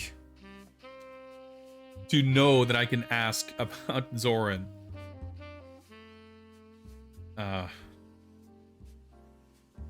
Z Industries. Zorin's firm makes microchips of all kinds. If he's the Russian source, we'll need solid evidence against him. M taps his pipe into his ashtray.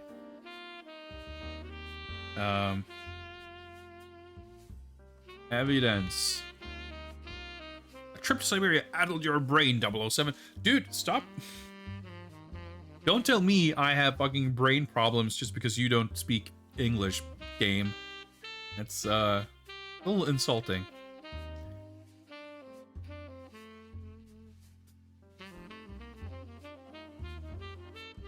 If I ask about Moneypenny, we don't have much time.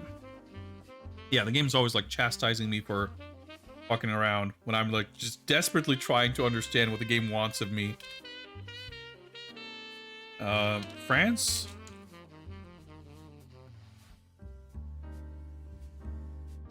Nope, okay. I'm going to ask him about the ARR. That should go back to Q. Why don't you leave it here? Okay, well, I just did, so that's fine. Am I going to ask him about my clips? I happen to have a clip here. He hands it over. I have... Okay, put clip in gun. The clip is now in the gun. Do I need to, like, cock the gun or something? Probably not. All right, can I holster gun? Nope. Well, actually, wait, is the gun... Oh, the gun is on my person, but I was still able to load it. Okay. Examine gun carefully. This is your faithful Walther PPK. The clip is inside. Dude, good fucking thing I asked M about the clip. I feel like that would have been very easily missable. I've just avoided one of the worst soft locks in an adventure game. All right, yep. I mean, I knew, you know, it's a good thing.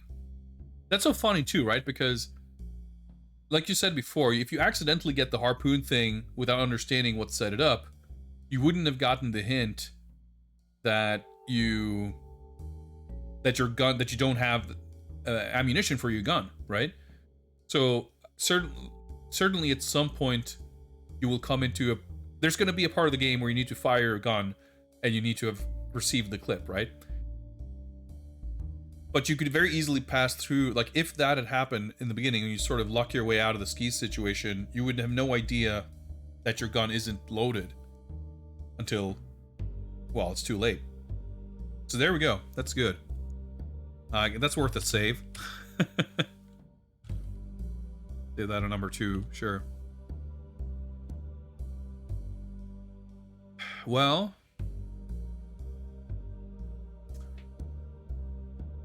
do I leave? Am I supposed to extract more information out of M?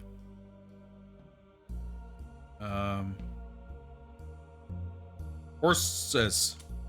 Nope. Horse racing.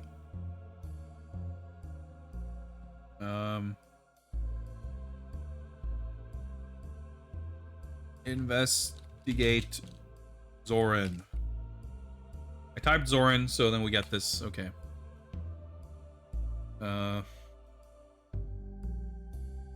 Let's go undercover. That's a dead end. Okay. Oh, I guess I typed go, so it thinks I'm trying to walk somewhere.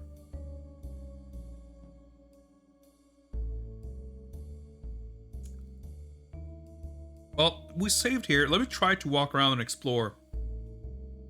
We might, you know, we might walk into an airport and just teleport to France or California or whatever.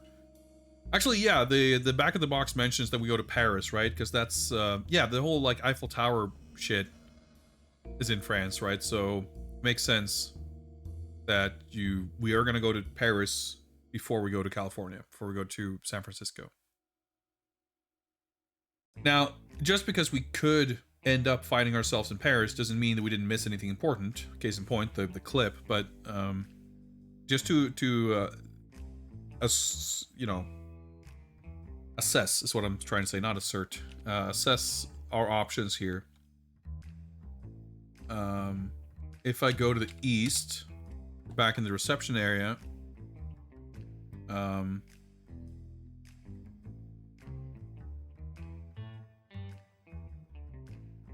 hallway extends to the south. I take it that's where we came from? Boat? What happens if we go south? Nope. On board the plane, you only have time for one shaken, not stirred martini before you arrive in Paris. Slightly stirred, but not shaken. There we go. Yeah, we just stepped into the wrong hallway and just found ourselves in Paris. That's how it goes. The Eiffel Tower stands like a proud sentinel overlooking the city. Magnificent landscaped gardens and splashing fountains are behind you. To the north, a bridge crosses the Seine. The tower lift is up a flight of stairs. The 325 is here. Is that a car? Okay, well, before we incur any additional headaches, Vinod, if you know the game, can you let us know, are we good to continue, or did I miss something important in M's office? Did I just really need to go there to get the clip? Or was I... Oh, I guess we got the shit from Q as well. We're good, I think. All right, we'll take that. Okay, at least this is not like something super obvious, important. Then we're probably good. We'll keep that save there. But we can probably move on. So in the movie, Bond goes to Paris to meet with an informant in that restaurant. What's his name? Aubergine, I think. And he gets killed right as he's about to give Bond like crucial information or whatever. Because Mayday like infiltrates there's this like musical number with the singer, and they're like these background people with like fishing poles with like butterflies. They're like flying around in the room. So she's like grabs a fishing pole and just fucking whips it, stabbing Aubergine in the neck, killing him instantly, whatever. And then she runs away. Bond makes chase. She jumps off the Eiffel Tower in a parachute, and he like chases after her in the car or whatever. And that's the whole like scene. So we're here in Paris. We're at the Eiffel Tower, but I'm unclear if we're gonna be able to meet. Maybe I should have tried to ask M about Aubergine or informant or something. But I don't know if I'm supposed to do that or if the game just kind of skips over it, because so far it's like I feel like it's the sequence of events and how everything ties together. I feel like it feels more faithful to the structure of the movie than Goldfinger does. But it doesn't mean it's not going to skip over huge swaths of it. Anyway, magnificent landscape gardens and splashing fountains are behind you, which means it's not really in a direction, so it's probably just describing the ambiance, not so much anywhere we can go or anything we can interact with. To the north, there's a bridge. The tower lift is up a flight of stairs. Okay. Examine 325 carefully. This is a racy red two-door BMW 325 with a black vinyl interior and bucket seats. Okay, so it's a car. Examine tower lift carefully. You can't X the tower lift. Okay. I guess it's a room and you can't examine them, whatever. Let's go up a flight of stairs then, I suppose. You and a large group of tourists step into the lift. As you ascend, the tourists all begin to point and exclaim excitedly at the breathtaking view. You're a bit relieved to reach the top and see the door open to the east. Step outside then, to the east. Whoa. You have entered a restaurant atop the Eiffel Tower. Okay. So we're going to the restaurant. The murmur of cultured voices and the delicate clinking of glasses fill the air. Wide glass windows surround the restaurant, separating it from the lookout deck to the east. The northern end of the restaurant is a stage. The lift is to the west. Okay, so we're getting our orientation here. Lookout deck to the east, stage to the north, and the lift is to the west. Okay. The stage show features an exotic dancer undulating to music as pink gauze butterflies flutter all around her. A hooded figure is controlling the butterflies from the wings. Agent Aubergine nods to you. You join him at his table near the stage. He leans forward and whispers, "Your BMW is in a parking lot near... ... He suddenly clutches his cheek and falls forward into his vichyssoise. Something falls from his hand." See, this is like pretty close. Oh, we typed Russians and not Russian. Fucking specific. That would have gotten... Okay, Zoran. Okay. Yeah, that's the thing. Like, the games...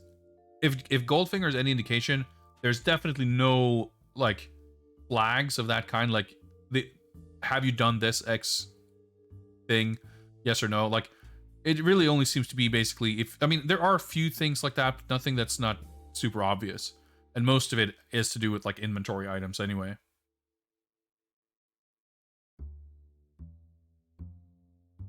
So the BMW he's talking about, is that the car that we already saw right outside? Or is it another... I don't know. I feel like the information that he's about to give him in the film is a little more pertinent to the case. Something falls from his hand. Okay. Examine Aubergine carefully. Aubergine is dead. A butterfly is deeply embedded in his cheek. Blood is dripping down his face into his soup. Okay, what fell from his hand?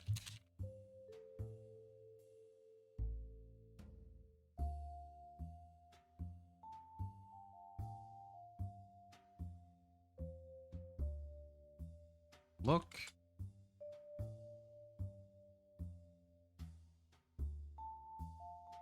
People are nervously glancing at Aubergine and demanding to know what is happening. You see the notepad, the butterfly, the body of Aubergine, and the car key. Okay. Through the window, you see the hooded figure crouching on the railing of the lookout deck. Okay, so probably timed here too. Get notepad. Yep, we're late here now. That's fine. You see the figure jump off the railing. Get our... Oh, we're gonna run out of hand space. Hold the notepad, the watch, and the car key in your hands. We're still holding onto the watch. We held the watch in our hands for the entire flight. Okay. Well, we should probably all go down and get in the car, but let's go east. We're gonna have to load a save game anyway. Let's examine all the items so we know what they say before we reload and do this all over again. Examine notepad carefully. I'm assuming this is what he dropped. This is Aubergine's notepad. His handwriting is almost indecipherable. One note says, Chateau is north of city. Another says, pick up eggplant and tomatoes. Is this a shopping list or just obtuse hints? Chateau is north of city. That seems like an important hint. Pick up... Am I supposed to pick up Agent Aubergine and tomatoes? Is that talking about his blood-soaked soup? I don't know. Examine key carefully. Examine car key carefully. This car key has black trim and the letters BMW are engraved on its head. Examine butterfly. Butterfly's pink gauze wings are stained dark red with Aubergine's blood and traces of thick black poison. A broken fishing line is attached to the butterfly. Examine fishing line. Can't type. Carefully. Nope. Okay. So if we go east now, that should take us to the lookout deck. You're on the lookout deck. All of Paris at your feet. To the west is the restaurant. To the north is the corridor. You see the bench. Bench is closed. On it are the words open in case of emergency. Openable bench. You open the bench. It contains a back. Are we going parachuting? Because he doesn't do that in the movie, does he? Like, Mayday does, but I think he just runs down the stairs. Because he gets, like, tangled up in her fishing line in the staircase. Gotta make some eggplant parm. Yeah, I guess so. His music is not quite intense enough for this action, I think. That's alright, I can't be bothered changing it. Examine back. We're examining everything very carefully while Mayday is getting away, but that's... It is what it is. Okay, get back. Back. Examine. Back. Pack. This is a bright red backpack. Its label reads... Shoot for the stars with a cruise light. Okay. Wear backpack.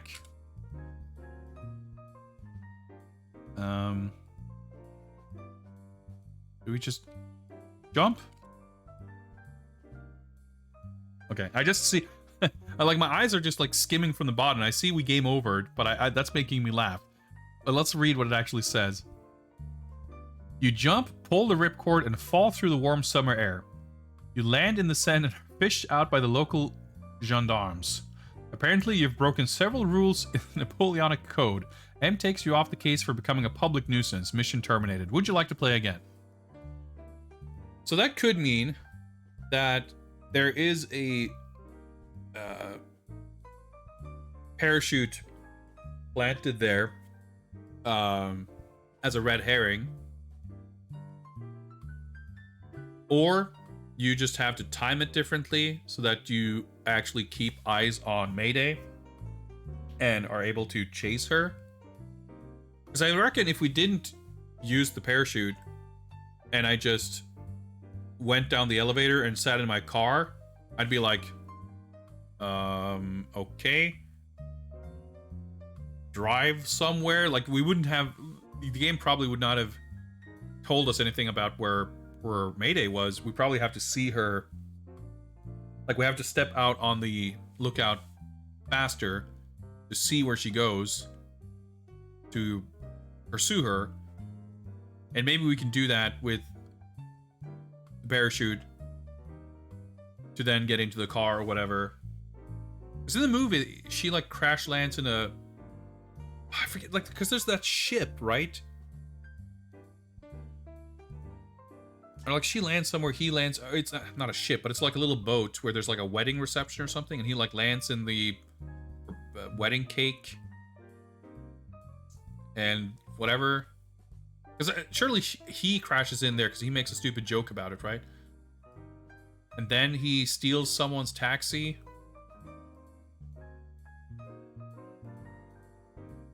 I forget, but we would like to play again, yes.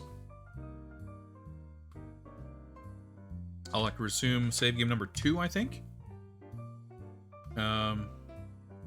Did I save 3? Or did we not save after we made it to Paris? You know, we're in the end. Fucking, we can just play from here.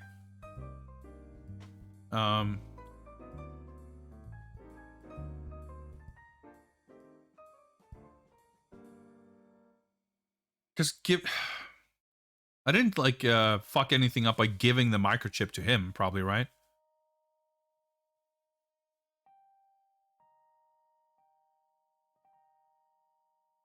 Watch carefully, not closely. Okay, so microchip is not here. Okay, so he's absorbed it. That's fine. Close watch, put watch in pocket. M clip.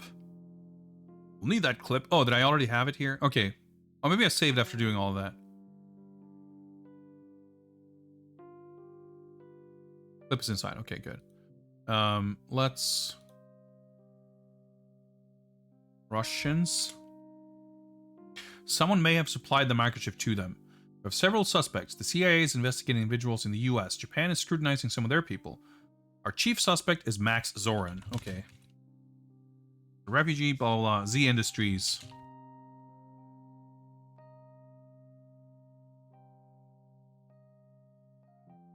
Currently residing in France. I was just about to say, so how do we get to France from here? But okay, he's living in France. Okay.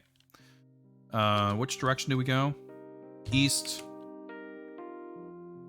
Always to the south. Okay. So let's step into the hallway. Boom. Paris. Okay. So let's save here. Number 3. Continue. So let's, I guess, let's go up. We're in the elevator. Let's go to the east. We're in the restaurant. And he's dead.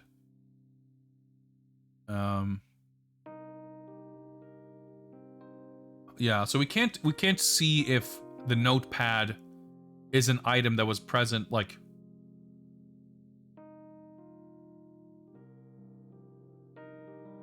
Something falls, like, did the notepad fall from his hand, or is there the car? Maybe the car key is what fell from his hand. I don't know.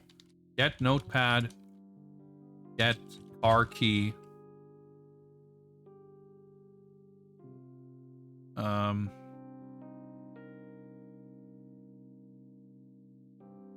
I guess Mayday hasn't even made it to the lookout. Well, we haven't seen her yet, at least. So let's try to go eat. Let's cut her off, I guess. I don't think we missed anything. Like, we got the stuff. I don't know if there's... Unless examining something carefully will reveal another item that we need to collect. I should think that we're good to just move east. We're on the lookout deck. All appears at your feet. To the west is the restaurant. To the north is the corridor. You see the bench. So yeah, we didn't actually go north. Let's save here. Or... Examine hooded figure carefully.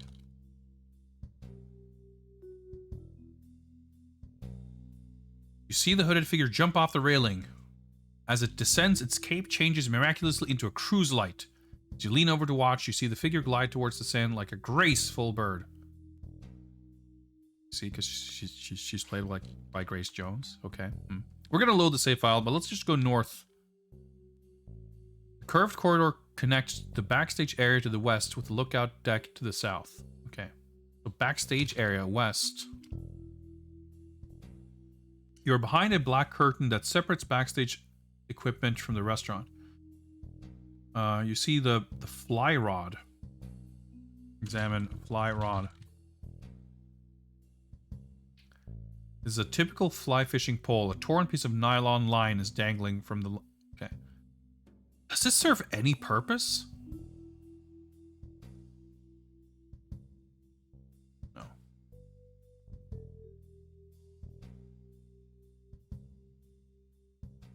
Okay, I can grab the rod, but...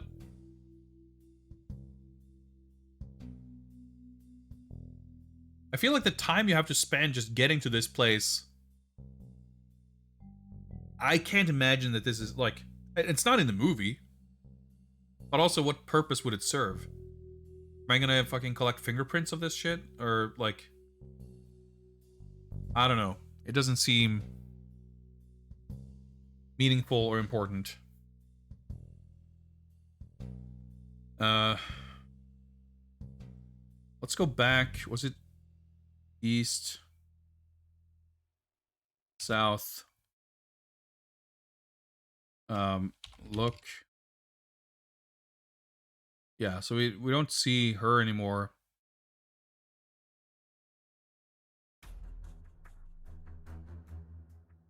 Yeah,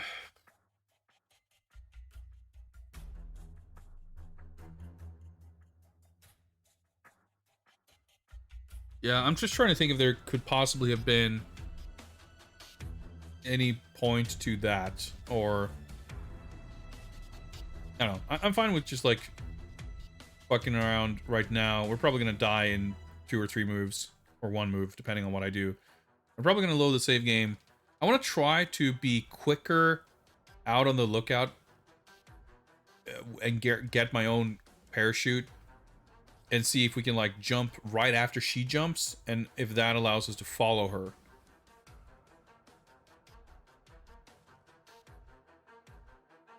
Weird the way it uses that.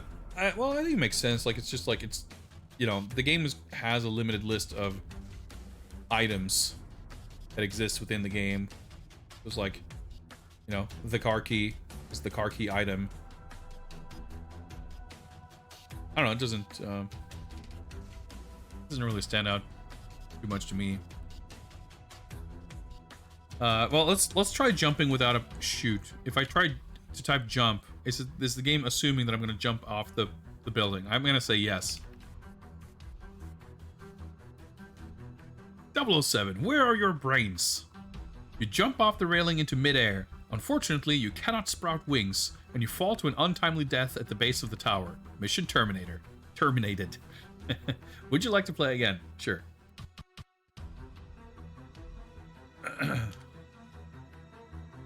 You see the bench, makes it sound like you're in some kind of relationship with the bench. Maybe I'm just poisoned by games like these, or peculiar uses of English in similar situations, because I don't know, it doesn't... I'm, you know, the thing is, I think it's slightly unnatural prose, but it's helpful. Like, it makes it easier to understand from a gameplay mechanic standpoint.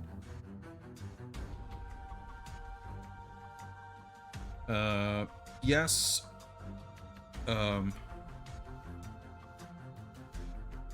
Three.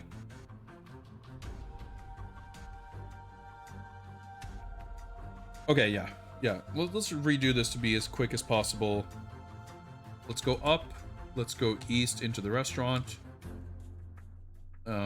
Get car key. Get notepad. Let's go east to the lookout deck.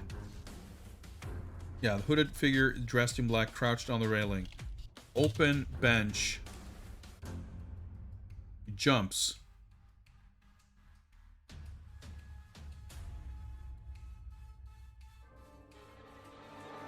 I think I have to get the backpack before I can wear the backpack. And if I try wearing it before getting it and it says no, we're going to waste a turn. So let's get backpack. I'm guessing a cruise light is a brand of parachute or something. I don't know. I'm just inferring from context that it's a parachute. The hooded figure is parachuting to... Okay, so she's still, like, in the scene, essentially. Backpack, and then jump. Okay, yeah, we didn't game over. As you spin through the sky, you pull the ripcord on the parachute, and your plunge slows to an easy float. Below you, the mysterious figure lands on a bateau mouche. Is that how you read that? I don't speak French. In the middle of the Seine. You attempt to maneuver your parachute toward the boat, but it moves away and you brace yourself for the water. You've made quite a splash this time, 007. People on the banks of the Seine are watching curiously as you wriggle out of your parachute and surface. You scan the river for the bateau mouche and spot it just in time to see the hooded figure pulling away in a speedboat. Treading water in the Seine, a dock is above your head. Well, I guess we go up on the dock. I guess we needed to do this to, like, keep her in our view. Because if I did take the stairs down and just hop into my car, like, we wouldn't have any idea where to follow her. Okay. You pull yourself onto the dock. Ignoring the staring crowd, you make your way to a parking lot. To the north is Cour Albert, and the right bank stretches to the west. The 635 CS is here. Is that our car?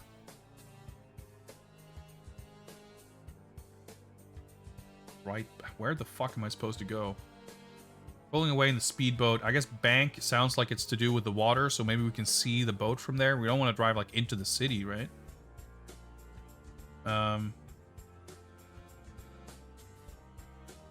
Highly mysterious. I guess we can save slot 4. The number 4 slot we had before was pretty useless. It was just, like, experimental.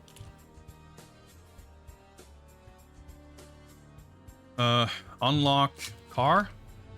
Mental telepathy won't do it. Lock R with... I don't remember the model name. R key. There we go. You unlock this 635 CS's door. Enter car. Oh, the other car was also BMW, right? That's why I was thinking it. All right. Right, we have to open... Oh my god. Open door. Enter car. You step into the driver's seat. This is one of the few cars that can match your style and speed. The interior of the car smells of fine new leather. See the envelope. Close door. Get envelope. Examine envelope carefully. The large manila envelope, it is sealed. Open envelope.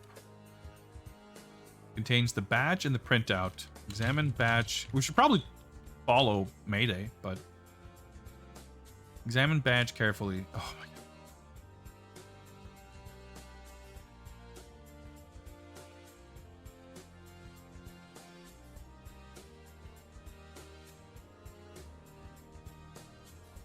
This is a square plastic badge. It reads Annual Horse Auction, Zoran's Chateau, Mr. James St. John Smythe. Okay. What's the other thing? Printout. Get printout. My hands are going to be full pretty soon, right? Maybe we have infinite hand space in this one.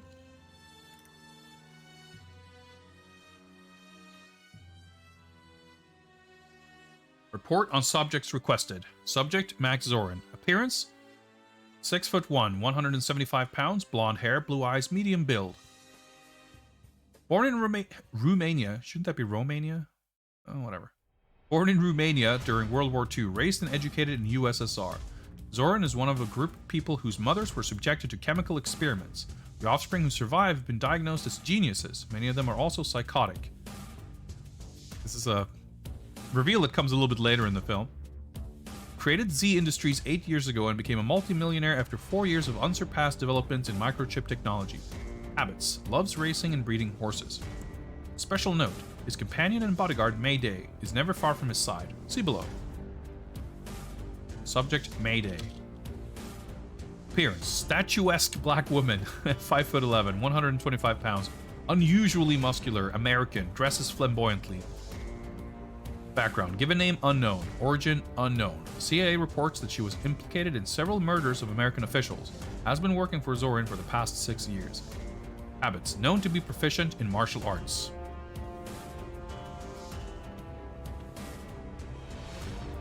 Unusually muscular at 125. Yeah, she's only 5'11". I don't know. Not that I know how American fucking numbers work, but sure. Anyway, okay. Put key in ignition. Put car key in ignition. Where do you wish? That was something you had to do in the other game. Start car.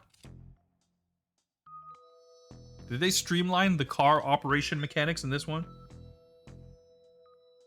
No, 5'11" isn't that tall. It's like what, 177 centimeters or something.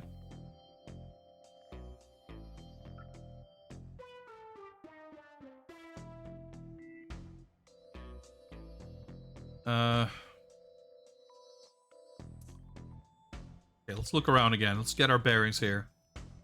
The door is closed. So if I try to drive, it might say that the car's not started. Bond, you fucking idiot. Learn how to drive, will you? I guess let's try what happens if we try to go north. Oh, nope. Okay, we don't have to actually start the car in this game.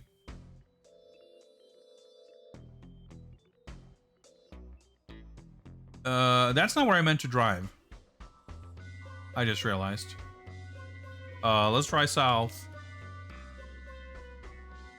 Wait, parking lot. Bank stretches. Okay, so west.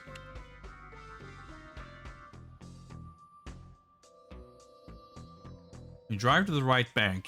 You're on the right bank of the Seine. I mean,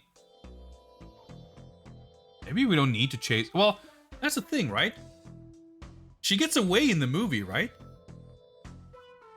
And from there,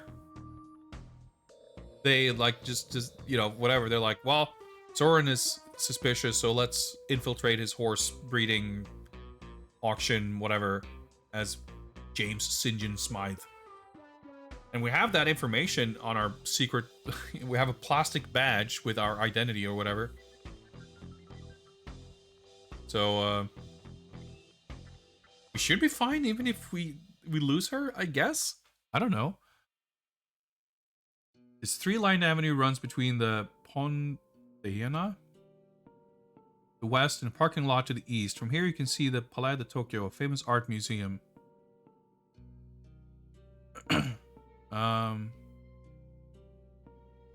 West, I guess. You drive to the bridge. Pont d'Iéna, built in 1806, joins the banks of the Seine. From your vantage point at the edge of the right bank, you can see the Jardin de Trocadero to the north. Right bank to the east. Eiffel Tower is across the river to the south. So basically, it sounds like every one of these screens is kind of a one, like there's only 2 exits basically. So it's just kind of a straight line. So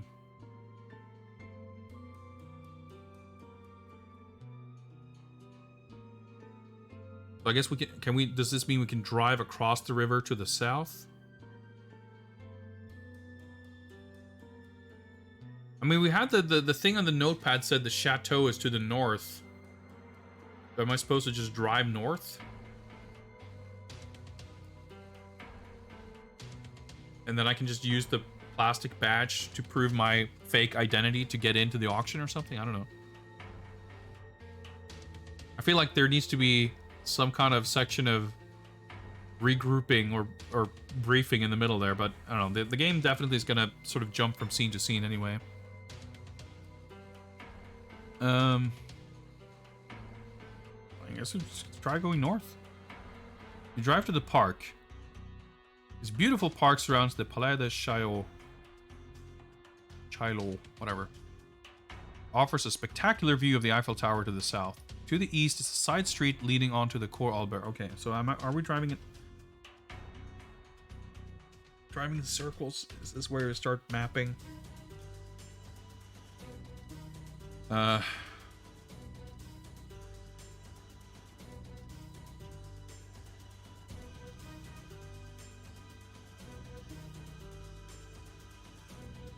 east. Bordered by the Grand Palais and the Petit Palais. A major intersection is directly to the east, and a side street leads west. So that would be where we came from. So if we go further east, we drive to the intersection.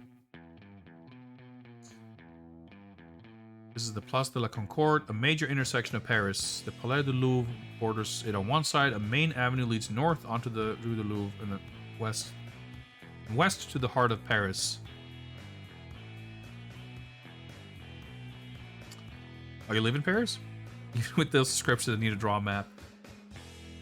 My eye's getting a little itchy for some reason. Maybe it's slowly being driven to madness by this game, but who knows?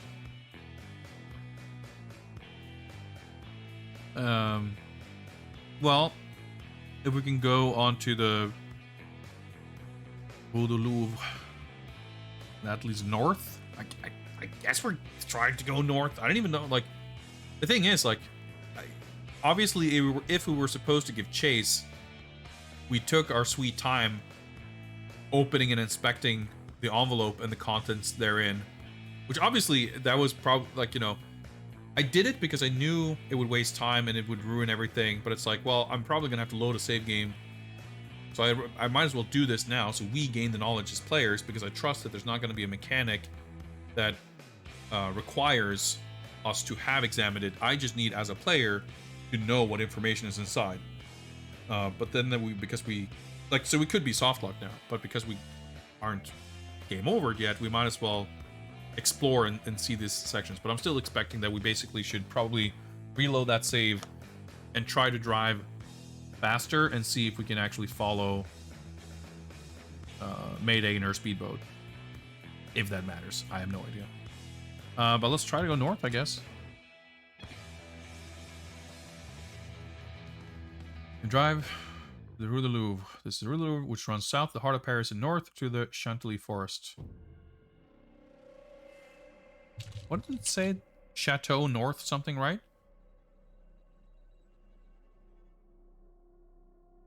Aubergine's notepad. His handwriting is all... Chateau is north of city. Pick up eggplant and tomato. Maybe we missed the eggplant and tomatoes. Maybe that's important.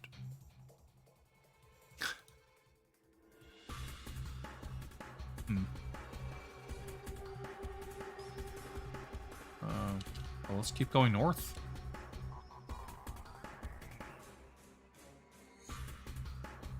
You drive to the front drive. Drive to the front drive? Or the main drive of the Zorin estate. Zorin's magnificent 17th century chateau is to the east. Roads to the south and west lead away from his... Okay, yeah, well, we made it there. But, like...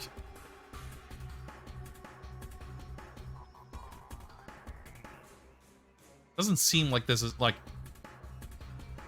when we're just, like, stumbling into new locations, it doesn't feel like progress.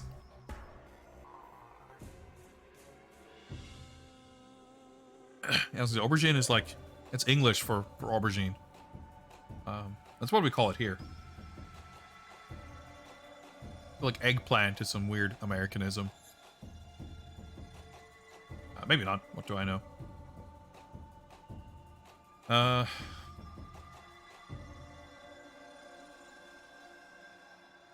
Let's save here. Save in slot 5.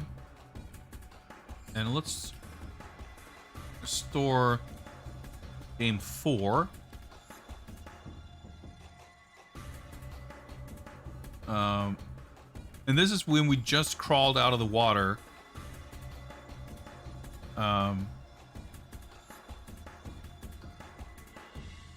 So let's... we might have already fucked up. I don't even know. Let's unlock car with car key. Right bank stretches west. Okay.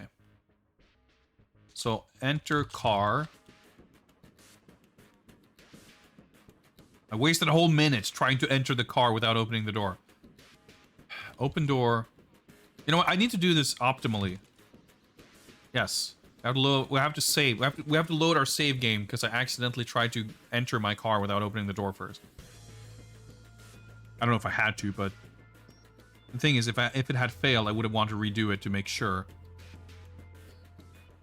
All right. So unlock car with car key. Open car door. Enter car. Close door. Because it doesn't do that automatically. Go west. You drive to the right bank. No mention of Mayday. No mention of the hooded figure. And I could not have gotten into the car with fewer moves. It could have been that I was supposed to drive in the other direction.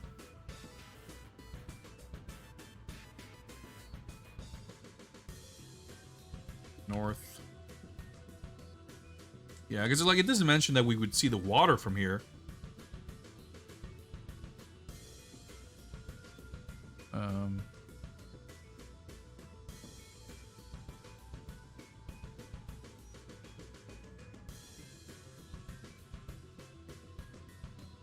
Oh yeah, I already fucked up.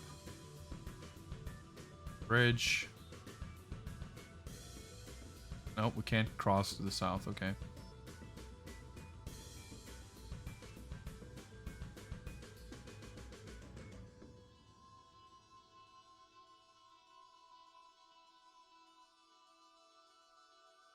Yeah, okay. So, I guess either we fucked up something with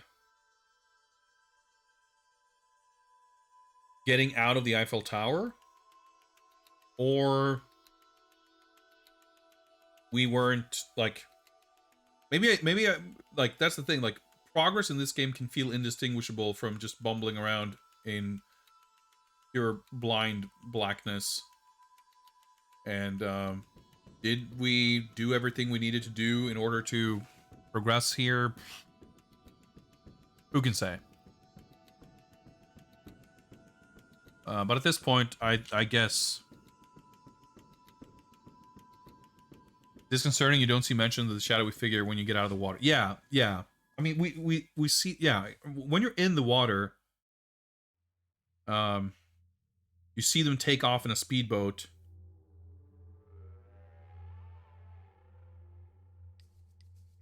Was I not supposed to climb up on the dock? That seems unlikely. Was there something I could have done to chase after them more? But that's the thing, like you can use the parachute too late and that's a game over. If you use the parachute and you mention that like that cannot have been a failure state, I feel like. It would be so bizarre if there was something else we needed to do and the game didn't stop us there. I don't know, maybe we just infiltrate Zoran's estate. We have our little plastic badge.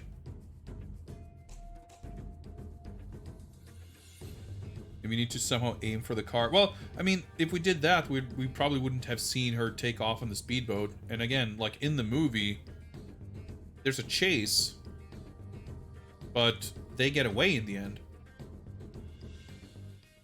So it's not like we failed to achieve something that happens in the movie, to my recollection. Now, it's due to our little hiatus. It's been a while since we saw the movie a few weeks ago. But I'm pretty sure Bond basically fucks... Yeah, because he gets, like, chewed out, right? For, like, endangering people and costing a bunch of money and shit. And then from there, they're like, well, okay, let's figure out if we can sneak into his horse auction. So maybe we just do that manually.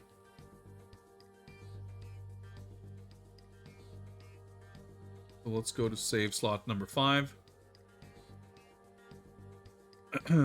Welcome back to the 635 CS. Doors closed. That's nice and safe. We're on the main drive. The chateau is to the east.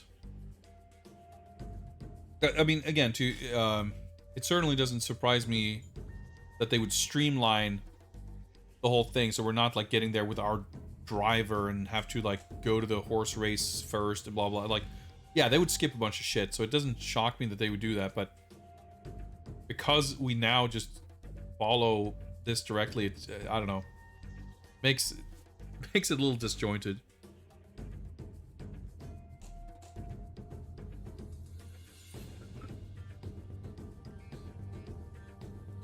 Oh yeah, so on this save, we did take all the shit out of the envelope to read it and expect it, so we've done that. I still don't know exactly what the wires are supposed to be for. I don't know what kind of wires they are or what their purpose is. Calculator seems like it should probably... I mean, I feel like, granted, this was in the mid-80s, but would Q really just hand us a calculator so that we can do, I don't know, some light arithmetic? Like, surely it's got some hidden purpose.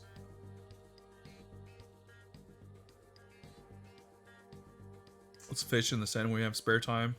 Yeah, maybe I should have taken that fly rod with a broken line. And we could attach it to our wire. Okay, roads to the south and west lead away from his residence. Okay, well then I guess we drive east. What? Zoran's magnificent 17th century chateau is to the east. Oh, maybe we need to park our car and walk there on foot. Exit. Oh, the door is closed. No, that's a dead end. Open door. Leave car. Babbling. Go outside. You want get out? Okay. There we go. Close car door. Do we need to lock it? I doubt it. Now can we go east? Okay. A ravishing redhead greets you at the entrance to the chateau. She checks your badge and says, "Hello, Mr. St. John Smythe. My name is Jenny Flex. You'll find the reception in the garden." The foyer of the chateau is spacious and luxurious. Sounds of laughter and conversation drift in through the back hallway to the south. Curved marble staircase rises grandly to the second floor. To the west is the front drive. Okay. So, we went to our meeting in the restaurant. We parachuted out of the Eiffel Tower. We landed in a river. We crawled out of the river. Got into our car and took a leisurely drive here. And now we're arrived. Like, no one's going to acknowledge that we are probably still soaking wet, huh? But that's fine. Fine. It's so, like, it's funny too, because so much of it is, like, so arduous to make even the tiniest smidge of progress. And then, when there aren't really any obstacles, you know, you literally take one step and you fly to a different fucking continent. Or in this case, we're just like, whoop, just shepherded in here. But I take it, if we had not opened up the envelope and grabbed the badge, she would not have let us in, because she wouldn't have been able to check the badge. So I guess that was the important thing. We'll find the reception in the garden. Okay, let's go to the garden, I guess.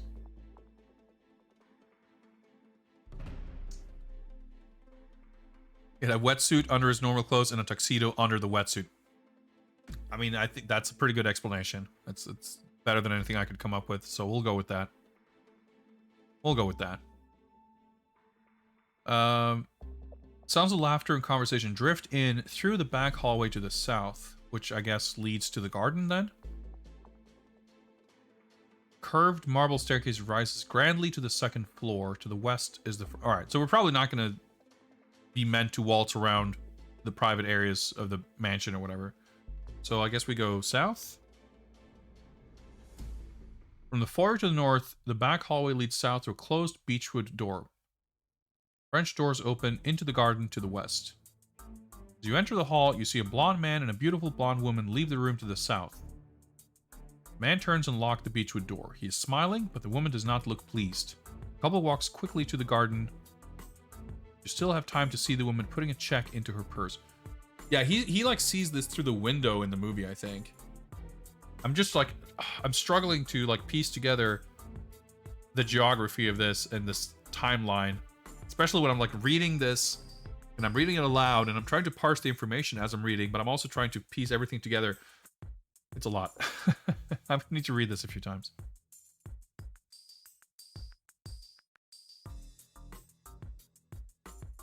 And especially like, yeah.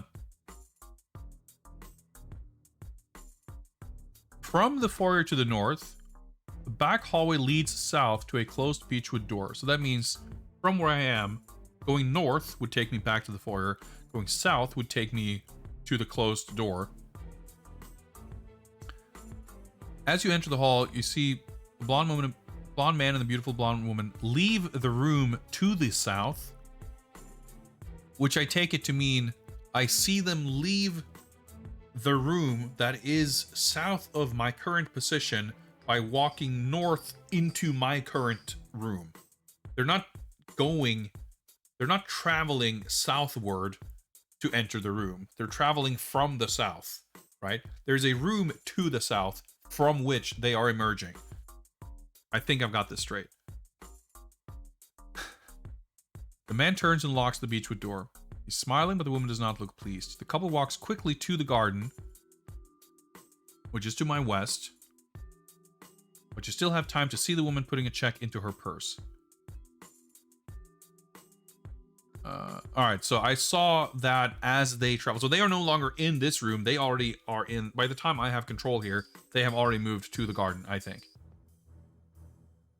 This is what I mean. Like, the writing is like pleasant to read as a, like, you know, as prose. But it's like weirdly ambiguous and like unclear, which I guess is exactly what ambiguous means. Like the specifics of the details, which like I think are important, you would expect to be important, very easily get lost in this kind of just the way it's written, the language. And yeah, trying to like break it down into like north, south, east, like it's surprisingly tricky, I guess, to write it in such a way that it's pleasant to read but also makes sense.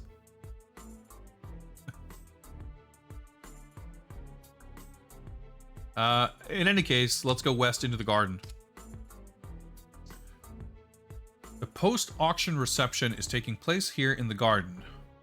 Auction already happened, huh? A sultry brunette catches your eye, but you have no time for small talk. A lavish bar has been set up. French doors lead into the chateau to the east. That's where we came from. While a stable lies to the west. Zoran and the bartender are here. Max Zoran's glassy blue eyes dominate his pale, handsome face. He possesses the air of a man accustomed to getting what he wants. Bartender stands behind the bar serving mixed drinks, wine and beer. He looks at you and asks, "A drink, sir?" So now this is probably a yes and no prompt. Let's hit the Y key. Yep. Bartender, what's your pleasure? I mean, we're supposedly incognito, but we have to be, you know, have shit to live up to, right? So we want to... Is it a vodka martini or just a martini? Whatever. Let's go with this. Can I type? I don't know.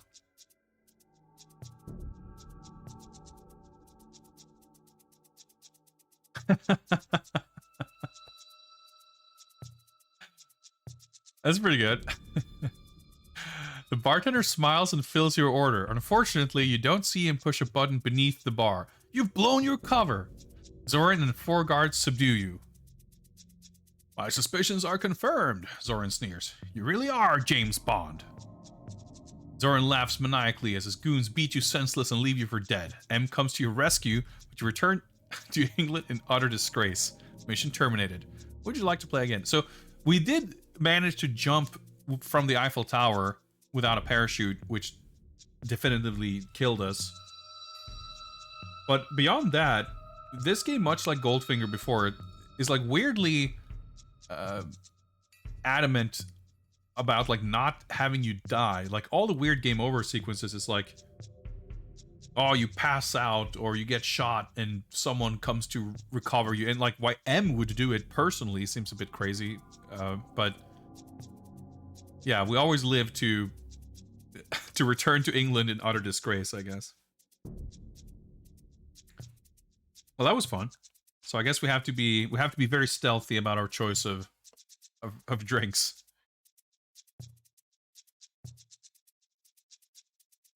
Now, it's very funny to imagine within the universe of this game.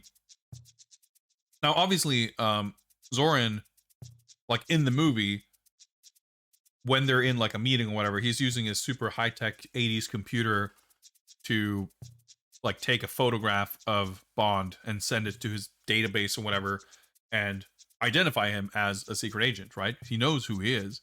So that's not beyond anything. But like, would someone have intelligence on James Bond, secret agent 007, to the point where, yeah, we don't really know his face. We know he exists and he's real dangerous. And he always orders this exact drink. So if we have suspicions about someone, we really just got to put a bartender in front of him. And if he asks for a vodka martini, shaken, not stirred, that's our guy. That is just a very funny series of circumstances to imagine.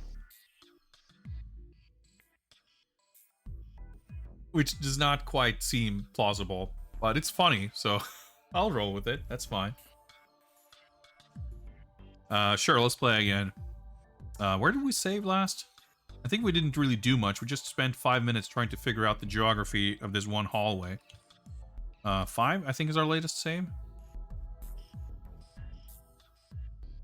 Yeah, I mean, it's clearly a bit tongue-in-cheek. Like, there's definitely some stuff like that I mean, like, jumping from the Eiffel Tower without the parachute is like a bit of a... Like, you have to almost infuse any game like this with a certain amount of... If not outright comedy, at least levity. Because there is a degree of absurdity to the whole thing. And it's a little bit of an Easter egg kind of a thing too, right? Yeah, the hermit, like, on... That's right. Like in Operation Grand Slam in the Goldfinger game was not the actual plan to, like, irradiate Fort Knox. Like, Grand Slam in the game is the fucking Airwolf super helicopter. And then, so that's a whole thing. And then, like, if you wander around Goldfinger's ranch without figuring out what you're supposed to do, the mega super science helicopter flies over your head so quickly that you, I don't know, get knocked to the ground and get amnesia and wake up as a hermit. It's pretty weird. It's pretty funny, though.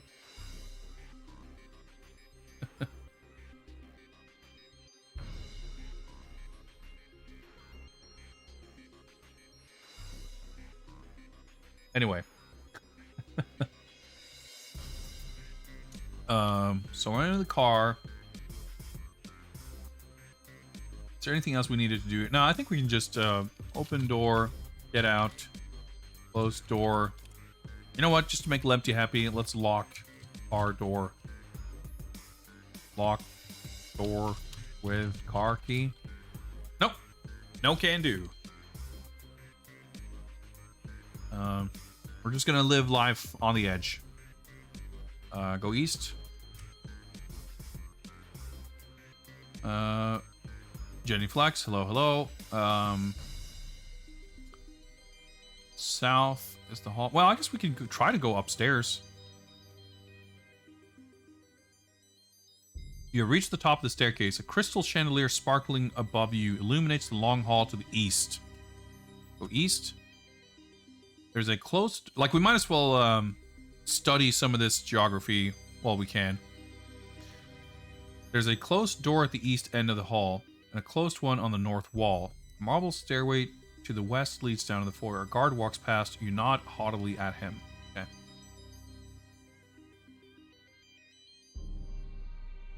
So, north wall first, I guess. Oh yeah, north door is closed, of course. Open north door. Can we look through north door? Nope. Okay. North. A tall, striking woman lies draped across a white fur rug like a graceful panther. She stretches slowly and turns toward the door. Angered by your intrusion, Mayday glowers at you from across the room. She snarls and springs at you. Alright, okay. We're in some kind of a fight scene / probably sex scene. It seemed to be how it went in the last game. Duck. Have you flipped out? Mayday's charging at you like an angry rhino. Your reflexes must be a little slow today, 007. Time to start flipping. You know what? That was my thought exactly. Flip Mayday. You send the agile woman flying to the ground, but she quickly rolls and jumps to her feet. She comes at you again, her foot raised for a vicious kick. Is this the exact same fight? Do we counter kick her kick like we did with Pussy Galore and Goldfinger? Kick Mayday.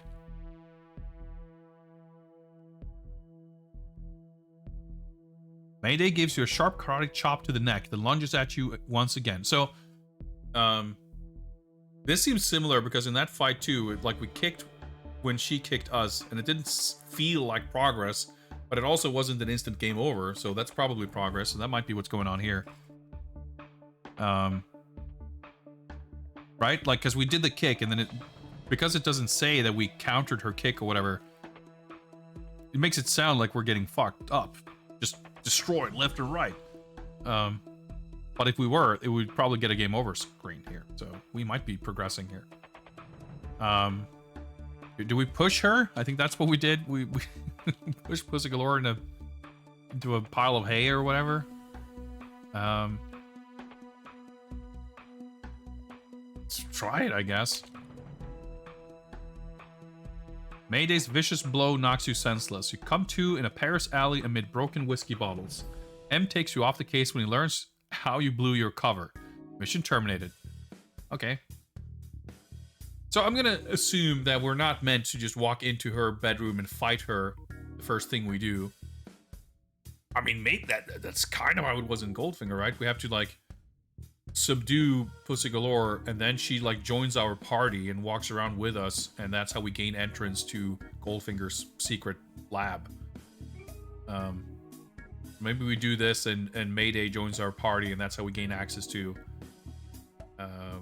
Zoran's secret stable? I don't know.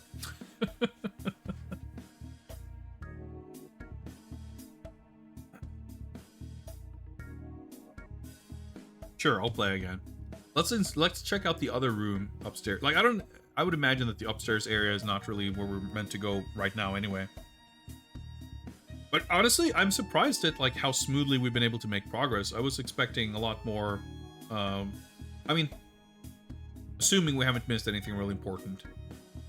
I guess we'll keep checking our options here, and then maybe before we wrap up for tonight, I'll just kind of skim through the walkthrough and see if we missed any important steps before next, because we're not finishing tonight. But yeah, this has been a smoother experience so far, a more entertaining experience than I probably would have expected. Yes, resume save game number 5. Open door. Get out. And at least close the door. Go east. We'll save 6, whatever. Let's go upstairs again. Crystal chandelier sparkling above you illuminates the long hall to the east. So let's go east. There's the closed door in the east end, closed on the north wall. Guard walks past. From where to where? No one can say. So let's try open east door. And let's go east. This bedroom is furnished in the style of Louis XIV. The elaborately carved 4-poster bed armoire have been in the chateau since his day, although the leather bedspread looks like a more recent addition. Oil paintings hang from the walls in gilded frames. The largest is a portrait of Zoran himself. You see the card. Card? There we go. We ran out of hand space.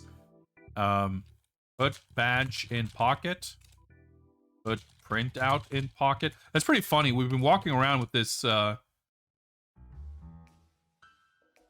this printout of secret information about Zoran and Mayday. All right. Also, this is a bit anticlimactic that we get the exact same blowing our cover game over from just standing around. But that's fine. Okay. So what probably happened is we spent too many turns in a forbidden area. So let's resume same game number 6. And while we're just standing around in the lobby, and put the badge in pocket. We can put the printout in pocket. Maybe we should have left that in our car. I don't know.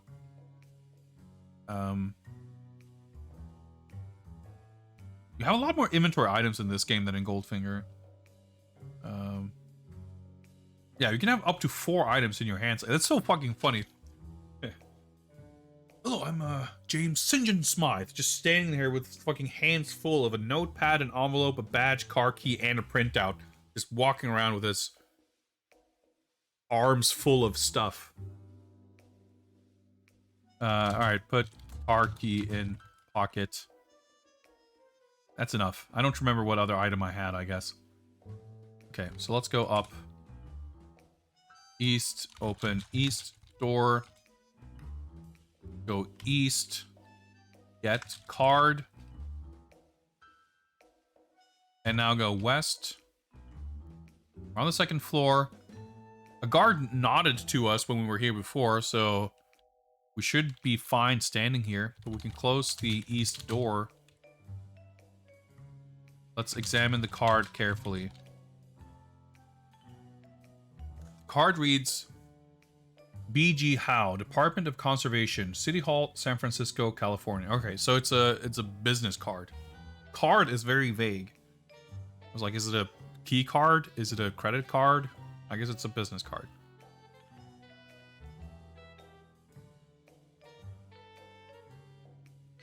Well, I'm probably not going to need to hand this to someone, so let's put card in pocket just in case. The card cannot be worn. Okay. Is that what the wear verb is used for? I can wear items and remove them? I guess. Probably, right? But, well, we're just gonna have to keep holding this in our hand. Okay.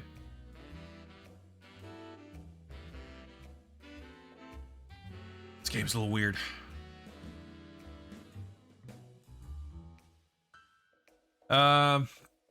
Okay. Let's go west. Let's go back and go down. Where did we go from the floor? South? Oh, there we go. Yeah. Back hallway. We see them walk there and into the garden. Let's save here. Yeah, and I'm sure we'll save this in slot 7. We're running out of slots, but we'll override it. Whatever, it doesn't really matter. Garden, I think, was to the west? Yeah. Okay, let's see if we can get through this. What if we refuse a drink? Will that immediately dispel any suspicions of us being James Bond, or do we just have to order a beer or something? A drink, sir? Yes. What's your pleasure? Wine. Survived. Bartender gives you the drink, then turns to the other guests. You drink it and set the glass on the bar. Examine Zoran carefully. Okay. Zoran, hello. Hello, Mr. St. John Smythe. Welcome to my chateau. I trust you have everything you need. Yes. No? Okay, that was not a yes and no thing. Okay.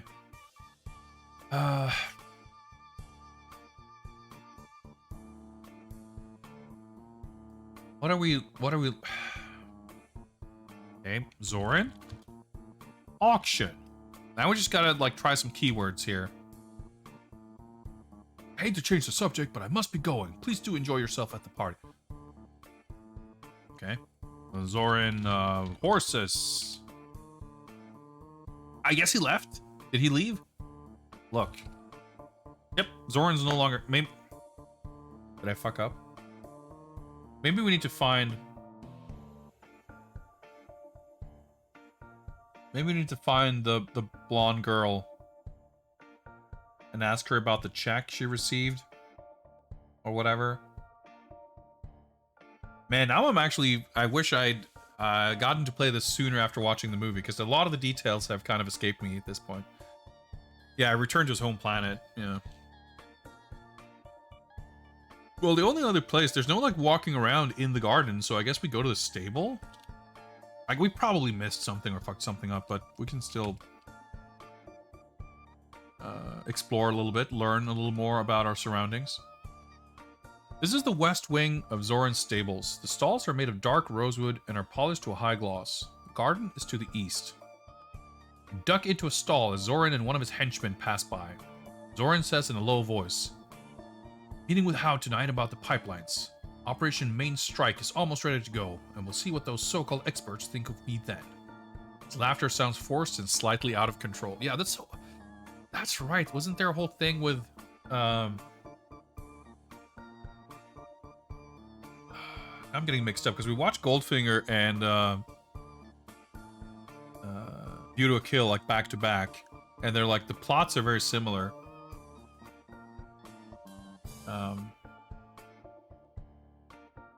There was like this whole oil diving thing, but I think that was in Goldfinger. Whatever, it doesn't matter. The whole thing that he wants to do, of course, is he's gonna like fucking blow up this mine under Silicon Valley to flood Silicon Valley, right? So that he's the only person providing the world with microchips, so he has a monopoly and can increase his stonks by astronomical levels, I guess. Anyway, so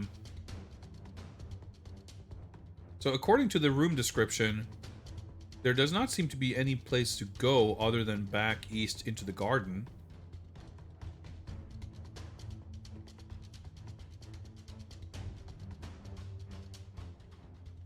Yeah. The stalls are painted and glossy. The garden is to the east. I feel like even if you didn't make Zoran leave the garden party, if you immediately went here, it would probably just play the same thing of him going around. All right, okay. Well, he's gonna talk to Howe, the Department of whatever at the City Hall. Because that's the guy, I guess, that he kills and frames Bond and sets the place on fire, and that's that whole thing.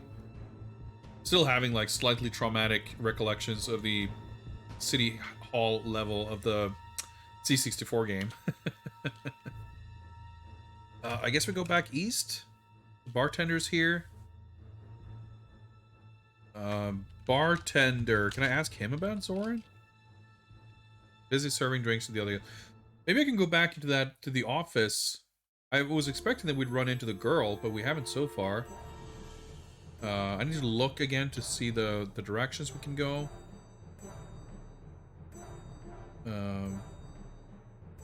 French doors lead into the chateau to the east, while stabilized to the west. Okay. So east, and the big door was south? Beechwood door is locked. We don't have like a... Is our calculator a lockpick or something? I don't know. Maybe we're supposed to go fight Mayday. Because this was kind of what I did in Goldfinger too, right? We got to the Pussy Galore fight scene, and it was so nonsensical, and it didn't seem to serve any purpose that I was like, well, should I go there? Why would I go into that fight when I can just not go there? Because none of the attempts I did felt like making progress. So maybe we're in a similar situation here where it didn't seem like we were supposed to walk in on her and have a fight. But if we do it and we do it correctly, who knows? Maybe it'll give us something that we need. This game is pretty cryptic. Examine door carefully. Yeah, this is so weird about trying to examine doors and pathways, because they're not treated as items, so you can't examine them. But you can interact with them by opening or unlocking them. Yeah, it's locked.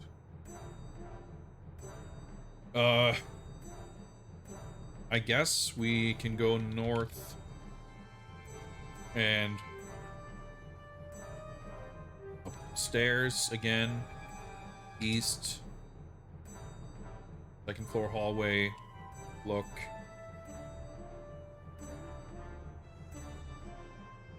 There's the east door that's like Zoran's office or whatever, where we got the card.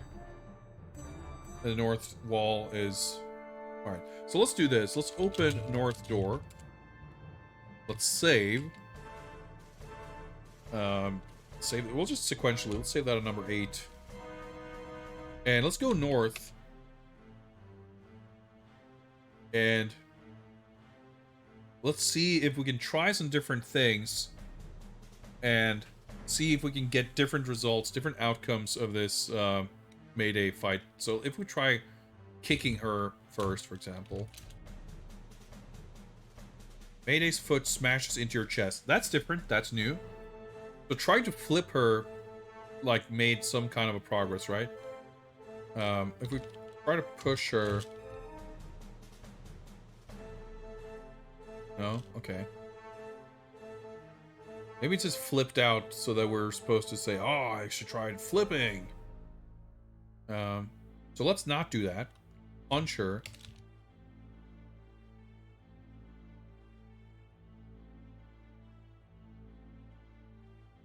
So maybe it's sort of like you have health points and you can like afford a couple of mistakes. And if we flip her now, for example.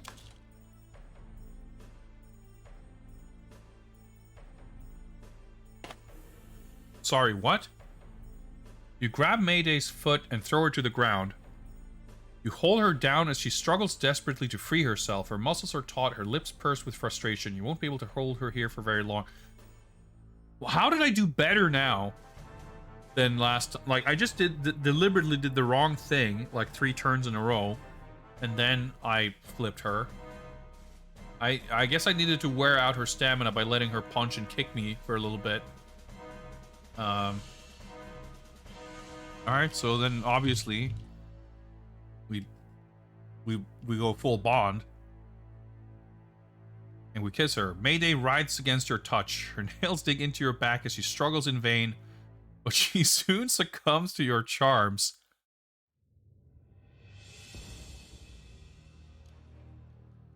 Time passes. Mayday, you are a much different man than I first imagined, Mr. Bond.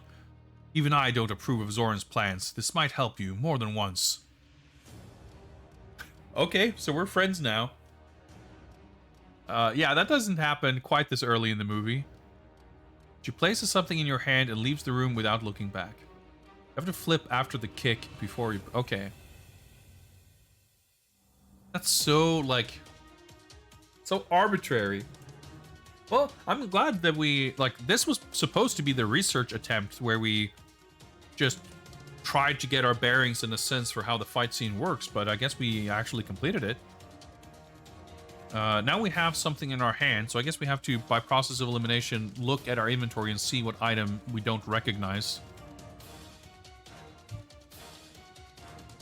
Notepad, envelope, card, and the key. Aha, so that's different from the car key. So this must be the key to the Beechwood door, right?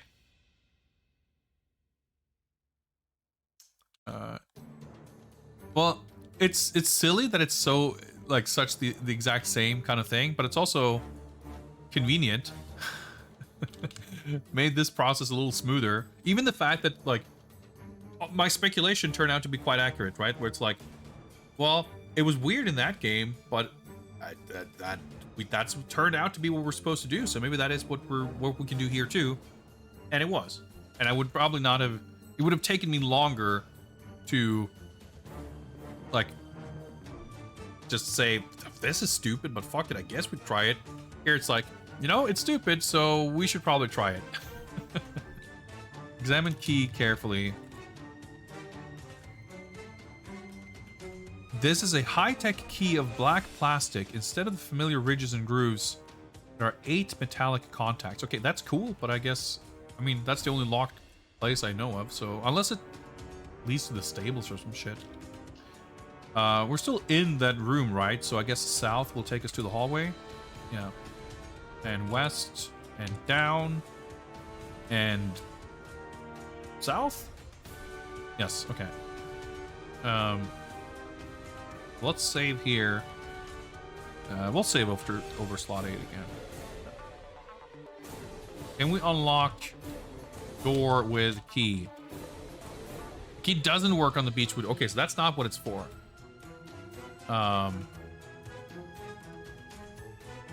Maybe it's... I mean, maybe I can go back to the stable and check it out. Maybe this is for something inside Zoran's office on the 2nd floor. Let's go out of the stables again just to see. Garden, bartender's here. Stables was west. Okay.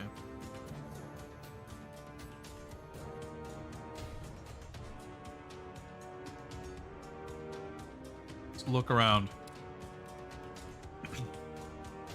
Stalls are made of dark rosewood and are polished to a high gloss. Maybe I can examine the stalls. Of course not. Where did we go down? Is there a secret door? No. Like, when we hid from, you know, Zoran's sight, and he was like going, like, where was he going? How is there no like entrance to anything here? Just like one exit. Let's go back to his office, I guess, and see if we can figure out a lock in which we can place this key. Because, yeah, usually when you're in a room like this and there doesn't seem to be any items present, it's not typically like the case that, oh, you need to, you know, deduce what item is in this room that is not mentioned. 20:08. It's getting late. East again. North. Up. East. Open east door. And go east again. Return to Zoran's room. Look.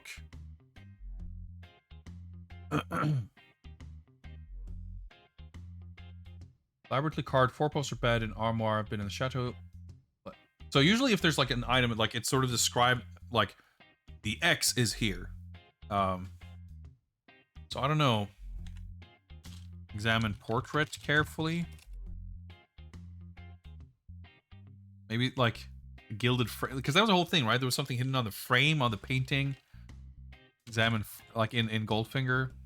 No. I feel like if I do like one more move here, they're gonna blow my cover and we're gonna game over. Use key.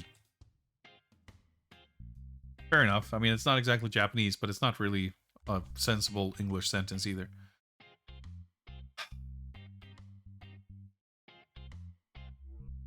Dude, I'm pretty stumped here. We never saw that the Bond woman. Maybe we fucked up by making Zoran leave our conversation before he gave us information that we needed or something.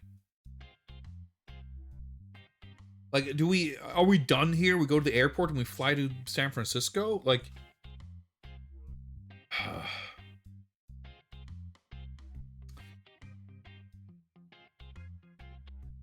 I guess Vinod, if you know the game, like, if we're soft locked and missed something really important, at this point, I guess I would like to know, because I'm a little bit, I don't feel like I have any clear ways forward, I guess. Like, I don't really know what we should be, like, there's no, I mean, I was gonna say there's no room that we can't get into that I would like to get into, but I don't know how. But that's not true, because there is the locked door.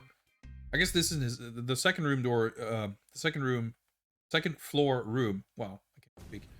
Is not his office. I guess that's Zoran's bedroom, and the room that's behind the locked door, beechwood door, whatever. That's his office. So I guess we want to get inside of his office, but the key does not appear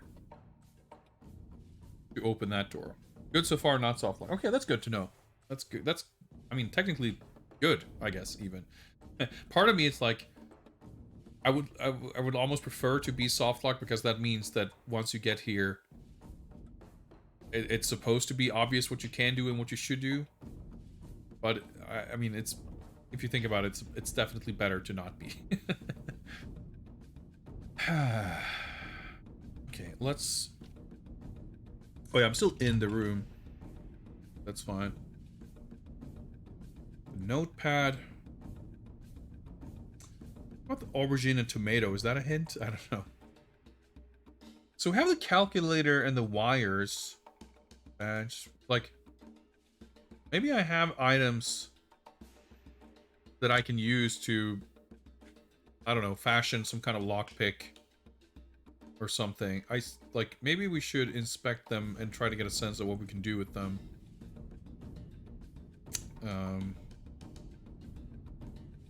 Like, we could get into the car and drive somewhere, but from the description, it sounded like,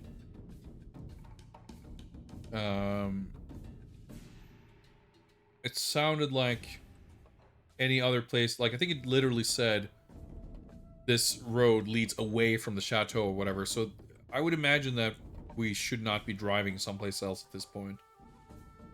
But I'm just trying to mentally, like, sort whatever options we might have.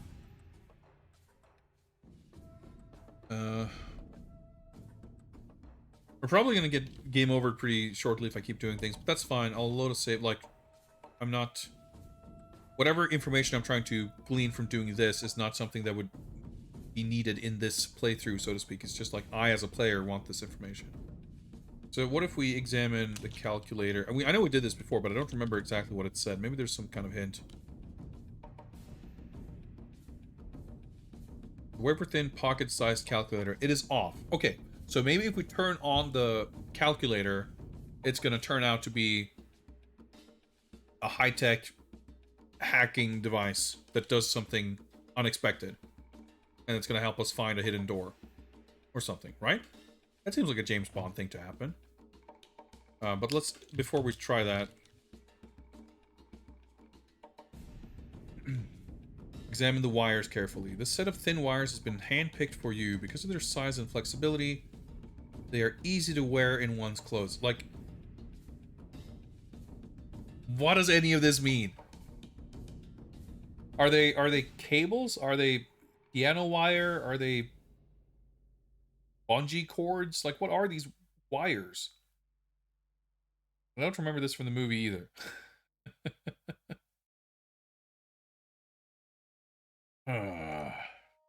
Okay, well, but let's try, let's grab the calculator and let's turn it on. The display glows with a strong UV light. Okay, I figured there was something going on with this one. Can you make a suggestion? Sure, go for it. Now that it's turned on. Okay. Display shines with a strong ultraviolet light. Probably you would use this in a specific room. Maybe the stables will give us some, because there's nothing else happening at the stables, right? So that would make sense. But we can probably have it just have it on. And we can load a save game if this kills us, so that's fine, I guess. So let's go west, I think, to get out of this room. Yeah, second floor. So west again, down, south. Okay. Look. Back hallway sounds... Okay.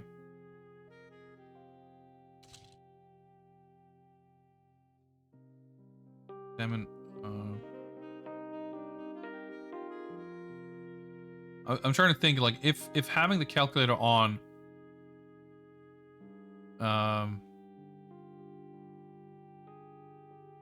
if I need to do a certain other kind of interaction or just having it on will give me... So, because, like, in Goldfinger, in, like, a dark room or something, and you have your flashlight turned on, I don't think you ever have to do anything, but just, like, the room description ends up different when you have it on. I think is how that kind of works. So, but let's go to the stables and see. So I think it's west out to the gardens.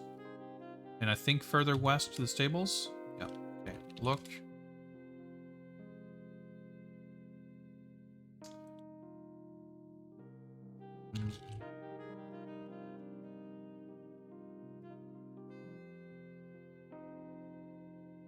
Turn off.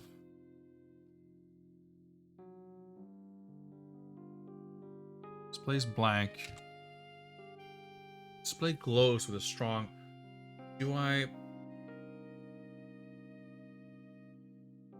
use this to, like, UV... Is it like a black light thing? Do I, like, shine this on the printout or on the key or something? Can I get, like... How would I even type that? Put calculator on printout. Possible. Read printout.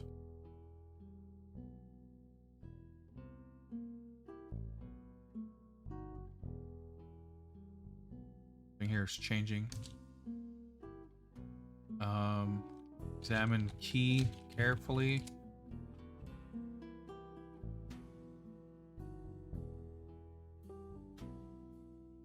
Remember the Roger Moore film? Uses either watch or something else as a mini camera. Yeah, there might be a thing in this movie where... Because I know there's a part where he, like, spies on Zorin and whatever her name is, the girl. To see the whole thing with the check and whatnot. And that's, like... But that's, like, kind of already happened, right? Because we saw them before. But yeah, I think, like, a recurring kind of thing in these games is that, like, you have these Q gadgets and you don't even realize that you have them or what they do. And you have to, like, fiddle around with your inventory to learn, like, oh shit, like, I have this stuff? All right, sick. And, like, so, I mean, yeah, I don't think... I at least can't think of anything to put into practice, kind of what you're mentioning specifically. Like, even if an item I had could be used as a camera, like, what would I be taking pictures of? I don't know. But I do think it's, like, sensible to try to look at, like, after the whole ski pole debacle, examine everything in your inventory carefully and see if there's something you can do with it. an unexpected use of an item. I mean, I guess I didn't spend much time inspecting Mayday's room either.